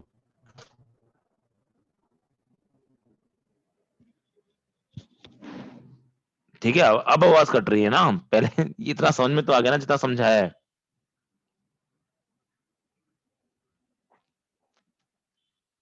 ठीक है, जितना समझाया वो समझा गया ना, आवाज तो अभी कटी है ना। ठीक है, ये बहुत, लेकिन ये बहुत ही मतलब लंबा चौड़ा तरीका है। ठीक है, इस तरीके से हम कभी नहीं करने वाले। ठीक है, जो तरीका है वो सुनो, सेकंड जो तरीका है वो ज्यादा अच्छा तरीका है इससे, पर उससे अच्छा भी तरीका मैं थोड़ी देर बाद आपको बताऊंगा। तो सुनो, मेथड 2, मेथड 2 क्या है, देखो ये 3 मेथड हम पढ़ के आज की छुट्टी करेंगे, क्योंकि फिर आपके पोटेंशियल एनर्जी चैप्टर भी खत्म हो जाएगा। ठीक है, तो हमको करना क्या होगा इसके अंदर, वो स्टेप्स क्या है इसकी, इसमें आपको करना है आपका bring all the charges together initially and write total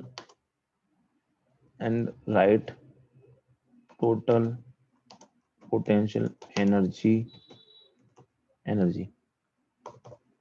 then, अब समझो इसके आगे, मतलब ये फॉर्मूला लिखने वाला हूं मैं यहाँ पे, स्टेप्स जो यहाँ पे लाइन लिखी है उससे कोई अंग्रेजी से कुछ समझ में नहीं आएगा, आपको समझ में आएगा जो चीज मैं बताने वाला हूँ। और आपका उस केस में यू सिस्टम का फॉर्मूला क्या हो जाएगा, यू सिस्टम का फॉर्मूला हो जाएगा आपका समेशन का मतलब होता है total, you initial divided by 2।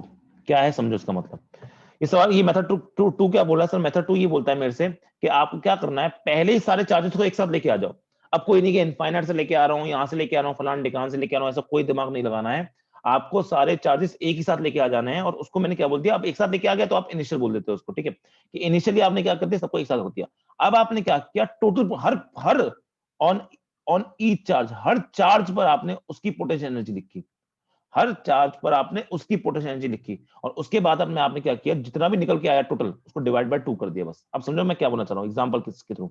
Example first क्या हो जाएगा, देखो 2 चार्जेस वाला सबसे रद्दी एग्जांपल है, फिर भी हम करेंगे क्योंकि 2 से फिर 3 पे जाएंगे, फिर 4 पे जाएंगे। तो मैंने क्या बोला, यहाँ पे क्यों रखा, इस स्थिति में सिस्टम की पोटेंशियल एनर्जी क्या है, सबको पता है कि उसके बाय आर होती है, पर आपको क्या करना है, आपको करना क्या है सर, इस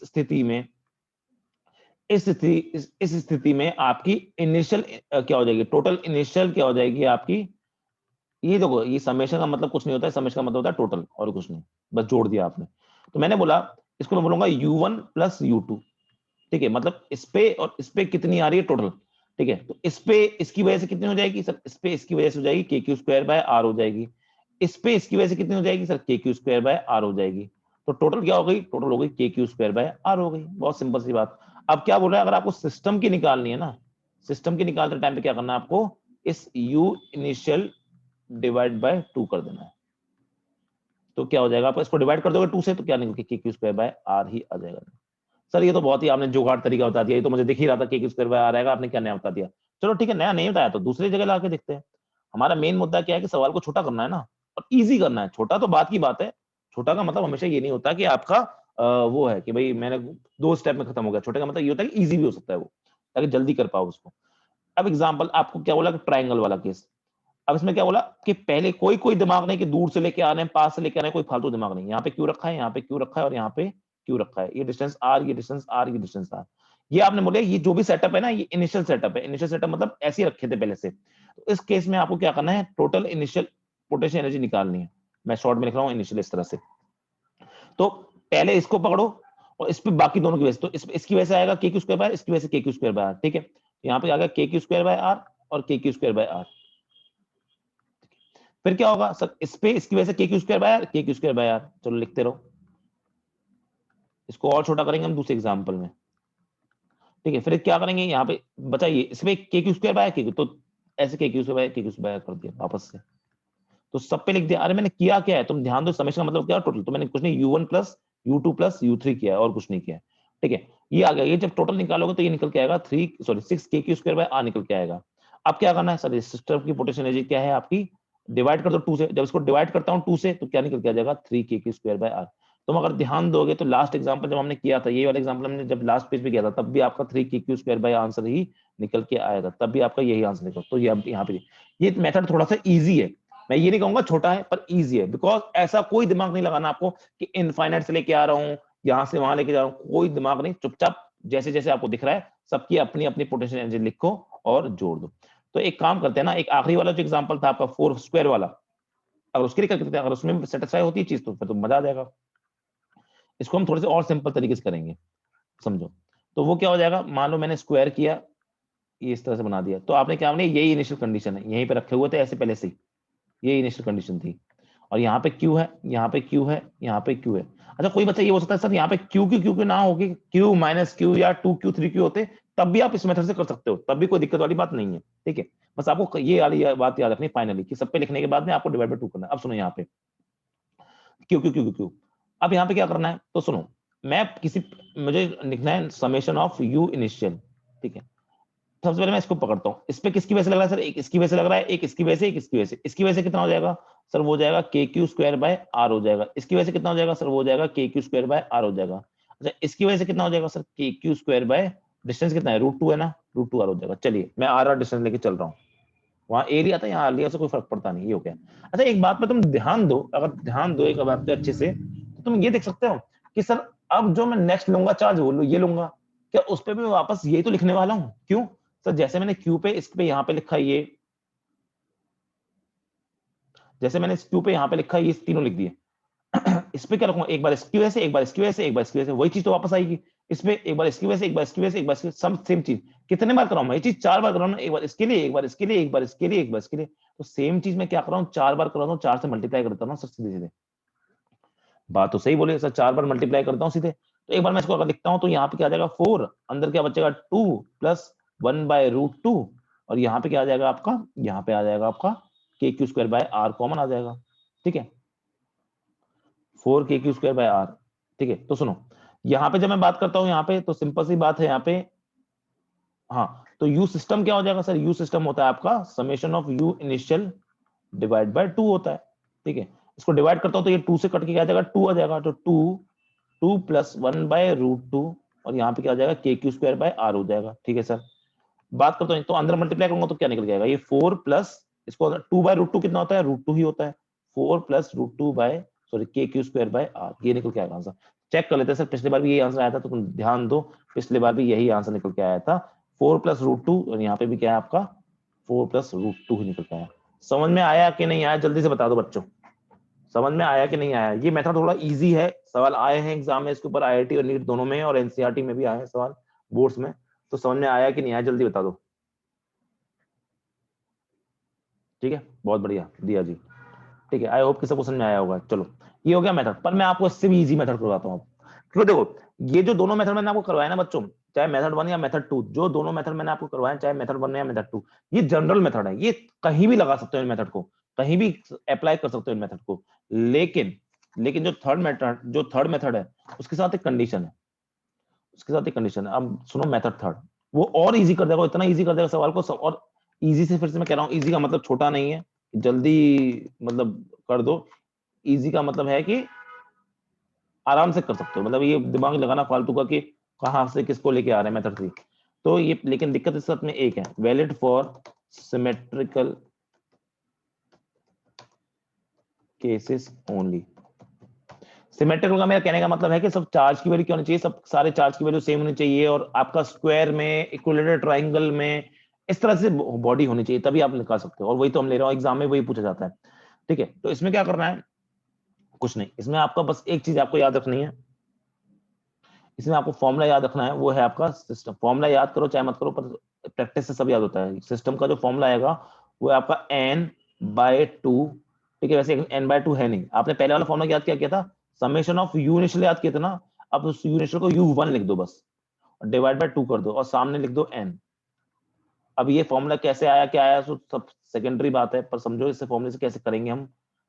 किसी ने अगर दिमाग लगाया होगा ना तो उसको फॉर्मूला समझ में भी आएगा कहां से आया। एक्चुअली फॉर्मूला कहीं से नहीं आया, फॉर्मूला यहाँ से आया। तुम ध्यान दो, ये फॉर्मूला तुमने लिखा कैसे, ये 4 है, ये क्या लिखा तुमने, ये पोटेंशियल एनर्जी लिखी है, किसी एक चार्ज में लिखी है ना, ये टोटल क्या है, ये जो आपने चीज लिखी है, तुम ध्यान दो ना तो जो चीज मैं बताने वाला हूँ, वो चीज मैं जो चीज अगला फॉर्म मेथड है ना वो यही है। ये क्या है सर, ये किसी भी एक चार्ज पे आपने पोटेंशियल एनर्जी लिख दी, ठीक है, हां से लिख दी, उसको आपने 4 से मल्टीप्लाई कर दिया, और 4 क्या है यहाँ पे, नंबर ऑफ चार्ज यानी n से मल्टीप्लाई कर दिया, और आखिरी में क्या कर दिया आपने, डिवाइड बाय 2 कर दिया। ठीक है, तो वही तो किया मैंने यहाँ पे, मैंने यहाँ पे क्या कर दिया सर, मैंने टोटल पोटेंशियल निकली किसी एक चार्ज पे, फिर मैं उसको n से मल्टीप्लाई कर दिया और डिवाइड बाय 2 कर दिया, वही तो है आपका सिमेट्रिकल केस। ठीक है, बस ये सवालों को और आसान कर देगा। तो ध्यान, बस ये ध्यान देना कि n क्या है आपका, n is the number of charges, बस याद रखना, सिमेट्रिकल केसेस के लिए कर सकते हो आप ऐसा हमेशा। ठीक है, दूसरा आपका U1 क्या है, ये इंपॉर्टेंट है। U1 is potential energy on any one charge, किसी भी एक चार्ज पे लिखना है, any one charge due to other charges. ठीक है, चलो एग्जांपल के थ्रू समझते हैं, उसके बाद एक बहुत प्यारा सा एग्जांपल करोगे, आप ही लोग करोगे और देखना अच्छे से कर पाओगे। एग्जांपल 1, वो रद्दी वाला एग्जांपल, 2 पॉइंट्स हैं आपके ये। ठीक है, तो यहाँ पे क्या है, ये Q है, यहाँ पे Q है, डिस्टेंस आ रहा है, सिमेट्रिकल केस से दोनों बराबर हैं, कोई दिक्कत वाली बात नहीं है। तो इस केस में सबको पता है कि उसके बराबर आता है, फिर भी मैं जबरदस्ती निकाल रहा हूँ। तो आप निकालो क्या, summation of U1। Summation of U1 मतलब कि U1 पे सारे चार्जेस की वजह से आपको कितना पोटेंशियल एनर्जी आ रही है, तो एक ही चार्ज है दूसरा, सिंपल KQ² लिख दोगे। ठीक है, उसके बाद क्या करना है आपको, टोटल नंबर ऑफ चार्ज कितने हैं, एन की वैल्यू क्या है सर, 2 चार्ज ने 2 कर दिया। ठीक है, उसके बाद आपका सिस्टम फॉर्मूला क्या है, U system is equal to 2n KQ² divide by 2, 2 से 2 कटेगा, आंसर KQ। पर इसका कभी भी आंसर तुम इस मेथड से मत निकालना, ये तो बस समझाने के लिए। ठीक है, चलो ये बात समझा गई। अब समझो, सोचा अब सवालों को कैसे उड़ाएगा ये सवाल, बाकी सवालों को कैसे उड़ाएगा। जैसे एग्जाम्पल 2 अपन ने कौन सा दिया था, ट्रायंगल वाला। तो सुनो, ये ट्रायंगल बना दिया अपन ने इस तरह से। ठीक है, यहाँ पे Q है, यहाँ पे Q है, यहाँ पे Q है। इसका आंसर क्या निकल के आया था, याद हो किसी को, तो इसका आंसर 3KQ² निकल के आता है, वही आंसर निकल के आना चाहिए। तो मैं क्या करूंगा, समेशन ऑफ U1 निकालता हूँ। इसका मतलब है किसी भी एक चार्ज में बाकी सबकी चार्ज की वजह से टोटल निकालना है। तो किसी भी एक को पकड़ लो, मान लो मैंने इसको पकड़ लिया, इसमें इसकी वजह से आएगा, इस पे इसकी वजह से आएगा, तो कितना आ जाएगा सर, इसकी वजह से KQ²R, और इसकी वजह से KQ²R आ गया। ठीक है, क्या आ गया, KQ²R, और KQ²R निकल के आ गया। बहुत सिंपल सी बात है, चलो ये बात भी समझ में आ गई। ठीक है, तो यहाँ पे क्या निकल के आ जाएगा, ये निकल के आ जाएगा 2KQ²R निकल के आ गया। ठीक है, अब यहाँ पे n कितना है, नंबर ऑफ चार्ज कितने, 3 है। ठीक है, अब ये हो गया, तो आपका U सिस्टम क्या हो जाएगा सर, U सिस्टम हो जाएगा आपका, हो जाएगा 3 इंटू समेशन, यानी 3 इंटू 2KQ²R डिवाइडेड बाय 2, 2 से 2 उड़ गया, आंसर क्या आ गया, 3KQ²R। आना भी चाहिए था, आ भी रहा, और बहुत ईजी मेथड कर दिया। कुछ मत करो फालतू, किसी और चार्ज के बीच में सोचने की जरूरत नहीं है, सिर्फ किसी एक चार्ज को पकड़ लो और उस पर बाकी हर चार्ज की वजह से आंसर लिख दो और डिवाइड बाय 2 कर दो, नंबर ऑफ चार्जेस से मल्टीप्लाई करके। ठीक है, तो ये आपका और अच्छा सिंपल सा बन जाएगा। चलिए, अच्छा सर, क्या हम इसको उस स्क्वायर वाले में भी लगा सकते हैं, बिल्कुल लगा सकते हो, स्क्वायर वाले से तो हमने निकाला ही था खैर। ठीक है, उसमें भी लगा सकते हो, तो एक बार निकाल के देख लेते हैं उस चीज से, तो समझो कितना ईजी हो जाएगा। बस एक चार्ज को पकड़ो, अब हर चार्ज पे सोचने की जरूरत ही नहीं है। ठीक है, यहाँ पे मान लो ये R है, ये R है, ये R है, और ये भी R है, ये Q है, ये Q है, ये Q है, और ये भी Q है आपका। ठीक है, चलो, तो मैंने क्या कहा सर, किसी भी एक चार्ज को पकड़ लो, उस पर टोटल पोटेंशियल निकालो बाकी वजह से, तो किसको पकड़ना है, इसको पकड़ लेते चलो। इसमें एक इसकी वजह से, तो क्या हो जाएगा, KQ²R हो गया। एक इसकी वजह से, वो क्या हो गया, KQ²R हो गया। और एक इसकी वजह से, वो क्या हो जाएगा आपका, KQ²√2A हो जाएगा। ठीक है, तो इसको हम क्या, इसको अगर हम लिखना चाहें तो ये क्या हो जाएगा, ये हो जाएगा 2+1/√2, और कॉमन निकाल के हमने क्या लिख दिया यहाँ पे, KQ²A लिख दिया। ठीक है, अब n कितना है सर, यहाँ पे टोटल चार्ज कितने हैं, 4 है, सिमेट्रिकल है सब, बहुत बढ़िया। तो आपका U सिस्टम क्या आ जाएगा निकल के सर, वो आ जाएगा आपका n/2 या फिर 4 इंटू U सिस्टम, U1 का टोटल तो हो जाएगा 2+1/√2, और यहाँ पे क्या आ जाएगा, KQ²A डिवाइडेड बाय, यहाँ पे 2, 2 से 2 काटोगे, 2 से 2 काटोगे, यहाँ पे क्या आंसर निकल गया, 4 प्लस अंदर 2 जाएगा, 4 प्लस रूट 2 के क्यू स्क्वायर बाय ए। आंसर आया कि नहीं आया, जल्दी से बोल जाओ, जल्दी से बोल जाइए प्यारे प्यारे बच्चों मेरे, समझ में आया कि नहीं आया। और देखो कितना जल्दी आंसर आया है। पहले वाले मेथड को समझाने में मुझे कितना टाइम लगा था, फिर सेकंड मेथड को समझाने में थोड़ा कम टाइम लगा, और इस मेथड को तो मैंने मुश्किल से 5 मिनट के अंदर उड़ा दिया। तो इसका मतलब ऑब्वियस सी बात है ना कि मेथड इजी होगा, तभी तो इतना जल्दी उड़ा पा रहा हूँ सवाल को। समझ में आया कि नहीं आया? आई होप कि सब बच्चों को अच्छे से समझ में आया होगा। आया ना, आया ना, आया ना। चलो अच्छा मेथड है ना ये आखिरी वाला। अब एक ऐसा सवाल देता हूँ जो आईआईटी में आया हुआ था, ठीक है, और वो तुप सवाल, मतलब अगर बच्चा देख लेना और उसने कभी वो चीज पढ़ी ना हो तो बच्चा वहीं मर जाए। बच्चा वहीं हथियार छोड़ के ऐसे बोलता है कि सर क्या कर रहे हो, मतलब ऐसे करोगे आप हमारे साथ में, हमने ऐसा क्या किया था आपके साथ में जो आप हमारे साथ ऐसा कर रहे हो। ठीक है, हथियार छोड़ के तो पता नहीं कौन से देश में भाग जाए।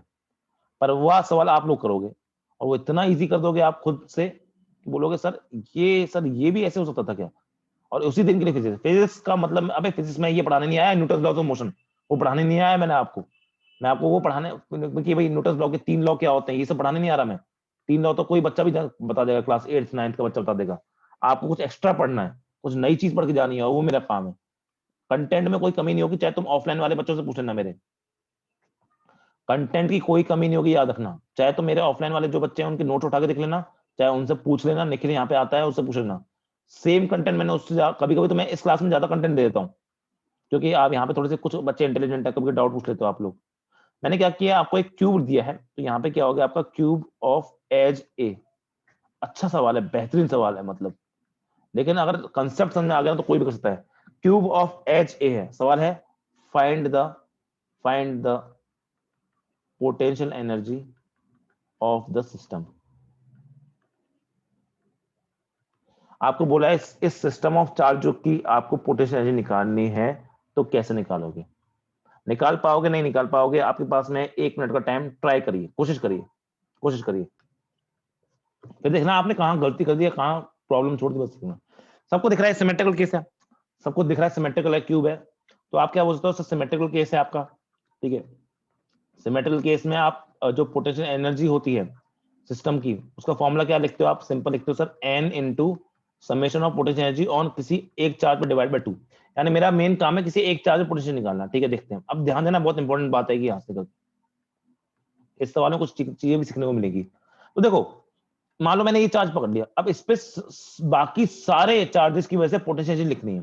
तो ध्यान दो, एक क्यूब एक बहुत मस्त चीज है। पहले एक क्यूब के बारे में बात समझ लेते हैं। क्यूब एक बहुत प्यारी चीज है। क्या है आपकी? बहुत प्यारी चीज, समझना कैसे। तो क्यूब का इसको हम बोलते हैं बच्चों फेस बोलते हैं, इसको क्या बोलते हैं अपन, फेस बोलते हैं। ठीक है, यहां पर अगर कोई पॉइंट रखा है फेस बोलते हैं, तो इसको हम बोलते हैं एज। ये क्या होगी आपकी एज हो गई, ये होती है एज, ये 4 एज हो गई यहाँ पे। ठीक है, एक फेस पे 4 एज, जो मैंने आपको सामने बनाया ये फेस है। ठीक है, अब सुनो, इसको जो ये जो बनता है ना, ये जो इसको हम क्या बोलते हैं, डायगोनल बोलते हैं। इसको क्या बोलते हैं हम, डायगोनल, लेकिन इसका एक खास नाम है, क्योंकि हमने इसको फेस पे बनाया, इसलिए हम इसको फेस डायगोनल बोलते हैं। अगर मैं एक क्यूब बनाता हूं, तो तुम लोग मुझे जल्दी से जल्दी बताओ, जल्दी करके बताओ कि कितने फेसेस होते हैं आपके एक क्यूब पर, या क्यूबॉइड या क्यूब एक ही बात, एक क्यूबॉइड में कितने फेसेस होते हैं, ऐसे कितने ऐसे फेसेस दिख रहे हैं तुम्हें? जल्दी बताओ, जल्दी बताओ, जल्दी बताओ। देखो आप थोड़ा सा एक्टिव रहो, थोड़ा सा एक्टिव रहो, क्योंकि कुछ चीजें मैं पूछूंगा, जितना जल्दी तुम आंसर करोगे उतना जल्दी नई चीजें सीखने को मिलेंगी। तो 6 होते हैं, ऊपर है, नीचे है, अगल बगल में 4 है। ये 4, जैसे तुम अपने घर का अपने घर को समझ लो, अपने घर का कमरा, तो 4 दीवारें हैं, एक ऊपर छत और एक नीचे फ्लोर, तो आपके 6 होते हैं, तो 6 फेसेस होते हैं, 6 फेसेस। ठीक है, एक फेस पे कितने डायगोनल है, एक फेस पे कितने फेस डायगोनल है, तो एक ये रहा और एक ये रहा। तो एक फेस पे कितने डायगोनल है आपके, एक फेस पे 2 डायगोनल, यानी एक फेस पे 2 फेस डायगोनल, तो कितने डायगोनल हो जाएंगे total, total face diagonal? Sir total face diagonal आपके 12 हो जाएंगे। ठीक है, एक फेस पे आपके 2 फेस डायगोनल, तो टोटल फेस डायगोनल कितने हो जाएंगे क्यूब में, 12 हो जाएंगे। अच्छा, मैं आपसे पूछता हूं कितनी एजेस हैं, कितनी एजेस होंगी, जल्दी बताओ, कितनी एजेस होंगी, जल्दी बताओ, कितने एजेस, कितने एजेस, कितने एजेस, कितने एजेस हैं, जल्दी बोल जाओ। 12 आप आंसर आइडिया का एजेस देखते हैं, तो 1 2 3 4 5 6 7 8 9 10 11 और 12, बिल्कुल 12 है। ठीक है, तो आपके एजेस कितनी हो जाएंगी, एजेस भी हो जाएंगी 12। ठीक है, अब इसके बाद एक नई चीज की बात करते हैं जिसको हम बोलते हैं आपका बॉडी डायग्राम। इसको हम क्या बोलते हैं, आपका बॉडी डायग्राम। ये बॉडी डायग्राम क्या होता है, जैसे फेस डायग्राम क्या होता है, अपोजिट पॉइंट को जोड़ने वाला, अपोजिट पॉइंट को जोड़ने वाले पॉइंट लाइन को हम क्या बोलते हैं, फेस डायग्राम, एक फेस पर।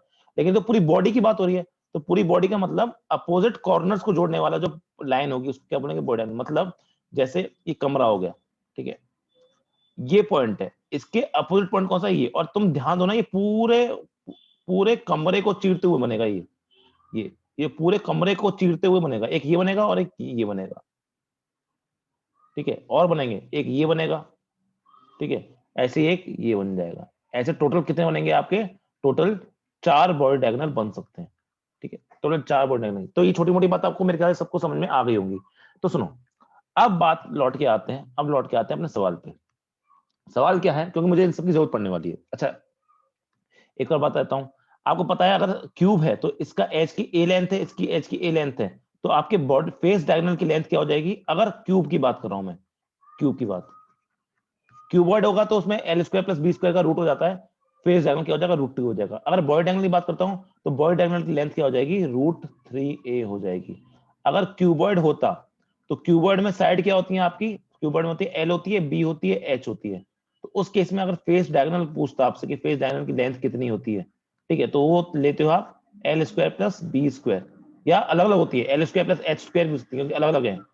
ठीक है, और एक और होती है जिसको हम बोलते हैं आपका B square plus H square. ये 3 तरह के फेस डायगोनल हो सकते हैं।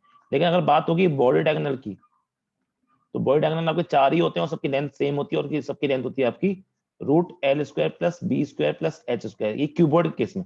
लेकिन क्यूबॉइड है नहीं, सिमेट्रिकल का क्यूब है, तो क्यूब के केस में फेस डायगोनल की लेंथ होती है √2a होती है, और इसकी वैल्यू होती है √3a। क्यों बता रहा हूँ ये सारी चीजें, क्योंकि मुझे यहाँ काम आने वाली है। अब सुनो, U1 को तुमने किसको मान लिया, U1, इसको मान लिया मैंने U1, ध्यान देना अच्छे से। मैंने सर इसको U1 मान लिया, अब इसको ध्यान देना, इस पे इसको कहां कहां से पोटेंशियल एनर्जी मिल रही है, सर एक यहां से मिल रही है, ये कहां पर है, एज पर है, ये कहां पर है, ये भी एज पर है, और ये कहां पर है, ये भी एज पर है। क्या 3 एज आ गई आपके पास में, हाँ सर। तो मैं यहाँ पर लिखता हूँ आपके पास में 3 पोटेंशियल एनर्जी आएंगी, कहां से, एज वाली आएंगी। ठीक है, वैल्यू तो मैं सबकी लिख दूंगा बाद में, सब टेंशन। तीसरा, अब इसके बाद हम बात करते हैं फेस डायगोनल की। फेस डायगोनल कहां से आ रहा है सर, फेस डायगोनल मतलब ये किस किस फेस का पार्ट है, ये इस ऊपर वाले के फेस का पार्ट है, ये इस वाले फेस का पार्ट है, और ये इस वाले फेस का पार्ट है, 3 फेस का पार्ट है ना। तो सुनो, एक ये डायगोनल हो गया, तो एक ये, ठीक है, एक आपका ये वाला हो गया, ठीक है, और एक हो गया आपका ये वाला, 3 ही तो है। तो यहाँ पे मैं क्या कर सकता हूँ, आपका 3 पोटेंशियल एनर्जी आएंगी आपकी किसकी वजह से, फेस डायगोनल की वजह से। ठीक है, अब बचा क्या, अब सुनो इसका आखिरी आखिरी आखिरी इस वक्त एक ही बचा है, वो कौन सा बचा है, ये वाला बॉय डायगोनल वाला, ये वाला। एक आएगा इसके पास कहां से, एक आएगा इस पे ड्यू टू बॉडी डायगोनल। अब एक काम करते हैं कि मुझे चेक करना है कि सारे के सारे कवर हो गए कि नहीं हो गए। तो सुनो, कवर करते हैं, तो डायग्राम में थोड़ी सी गड़बड़ करते हैं, तो सबको समझ आ जाएगा कहां से। तो सुनो, इस पे कहां से आएगा, एक इसकी वजह से, एक इसकी वजह से, कलर कर देते हैं ताकि पता चल जाए कि कौन कौन सा रह गया है। तो 3 आ गए सर, 3 हो गए ये वाले एज वाले, ठीक है सर। और नहीं नहीं, 3 तो ये एक, ये एज और ये एज, तो ये 3 हो गए। ठीक है, अब फेस डायगोनल बात करते हैं। तो एक फेस ये, तो यानी ये कवर हो गया, एक फेस ये यानी ये कवर हो गया, एक फेस ये यानी ये कवर हो गया। ठीक है, तो आपके सारे चार्ज कवर, बस एक रह गया, तो ये कौन सा हो जाएगा, बॉडी डायगोनल। तो क्योंकि सब पे ग्रीन ग्रीन कलर आ गया है, सब पे ग्रीन ग्रीन, आप एग्जाम में भी ऐसे कर सकते हो, आप टिक टिक कर सकते हो, सब पे टिक टिक करके समझ आ जाएगा कौन सा क्वेश्चन, कौन सा चार्ज रहते हैं। सारे चार्ज कवर हो गए, मतलब सारे चार्ज आपने, सारे पोटेंशियल एनर्जी लिख ली। अब इनकी वैल्यू लिख देते हैं यहाँ पे सबकी, क्या करते हैं, इनकी वैल्यू देते हैं। अब वैल्यू क्या हो जाएगी, बहुत सिंपल है सर, वैल्यू क्या हो जाएगी, 3 एज, एज मतलब आपके सबके बीच में डिस्टेंस क्या हो जाएगा, मैंने ए लिया ना, तो आप सिंपल क्या लिखा होगा, 3 इंटू के क्यू स्क्वायर बाय ए लिख पाओगे, plus 3 into face diagonal. Face diagonal मतलब ये वाला डिस्टेंस, फेस डायगोनल का डिस्टेंस क्या होता है, √2a होता है। यहाँ पे क्या आ जाएगा, 3 k Q square bye √2a हो जाएगा, plus body diagonal, body diagonal तो एक ही है यहाँ पे, तो उसमें कितना, बॉडी डायगोनल की लेंथ कितनी होती है, √3a होती है। ठीक है, तो यहाँ पे क्या आ जाएगा, k⁵ बाय √3a हो जाएगा। तो ये क्या निकल के आ गया आपके सामने बच्चों, ये सब निकल के आ गया आपका total potential energy on a single charge. किसी भी एक चार्ज पे आपने टोटल पोटेंशियल एनर्जी लिख दी है। ठीक है, तो इसको अगर मैं कॉमन वॉमन लेना चाहूँ कुछ कुछ, तो यहाँ से 3 + 3 बाय √2 प्लस 1 बाय √3 ये बनेगा और यहाँ से KQ² आ जाएगा कॉमन। चलो आगे बात करते हैं। अब फॉर्मूला क्या आता है? फॉर्मूला तो ये रहा।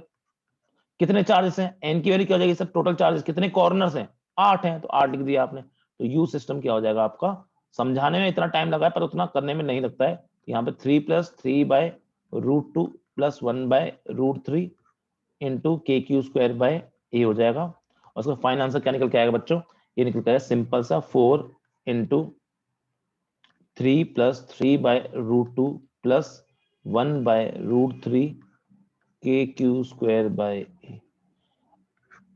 अब जल्दी बताओ समझ में आया कि नहीं आया? जल्दी बताओ समझ में आया कि नहीं आया? अगर ये क्वेश्चन तुम मेथड 1 और मेथड 2 से करने जाते प्राण निकल जाते, प्राण पखेरु उड़ जाते, पर तुम्हारे समझ में ना आते। पर इस मेथड से देखो तुम्हें टाइम कहाँ लगा ना, मुझे edge, face diagonal, body diagonal ये समझाने में मुझे टाइम लगा। वो इस क्वेश्चन का पार्ट था ही नहीं। ठीक है, कि फेस डायगोनल की लेंथ क्या होती है √2 है और बॉडी डायगोनल की लेंथ क्या होती है √3, ये सब टाइम लगा मुझे समझाने में। पर सवाल तो एक्चुअली एक लाइन का ही था। सवाल में तुम्हें लिखना क्या है? सवाल में तुम्हें बस ये स्टेप लिखनी है एक बार। अगर एक बार ये स्टेप लिख दी उसके बाद तो सीधे ये स्टेप आएगी। तो 2 लाइन का सवाल था एक्चुअली, ऊपर तो मैंने फॉर्मूला लिखा है ना। आई होप कि हर बच्चे को समझ में आया। अरे समझ में आया नहीं आया? जल्दी बोल जाओ, जल्दी बोल जाओ, जल्दी बोल जाओ। समझ में आया कि नहीं आया? जल्दी बोल जाओ। ठीक है, आई होप कि हर बच्चे को आज की क्लास अच्छे से समझ में आई होगी। और इसी के साथ अपना पोटेंशियल एनर्जी का जो टॉपिक है वो समाप्त होता है। इलेक्ट्रोस्टैटिक पोटेंशियल एनर्जी जो है वो समाप्ति की घोषणा करता हूं मैं। इसके 1-2 सवाल हैं कंजर्वेशन ऑफ एनर्जी पे, उसको हम बाद में कवर करेंगे। ठीक है, बाद में अलग अलग टॉपिक में कवर करेंगे। पर आई होप कि पोटेंशियल एनर्जी सबको समझ में आई होगी। चलिए आज इतना ही पढ़ना है और फिर हम आगे वाली क्लास में कंटिन्यू करेंगे इस बात में। अच्छा, एक और बात कि किसी बच्चे को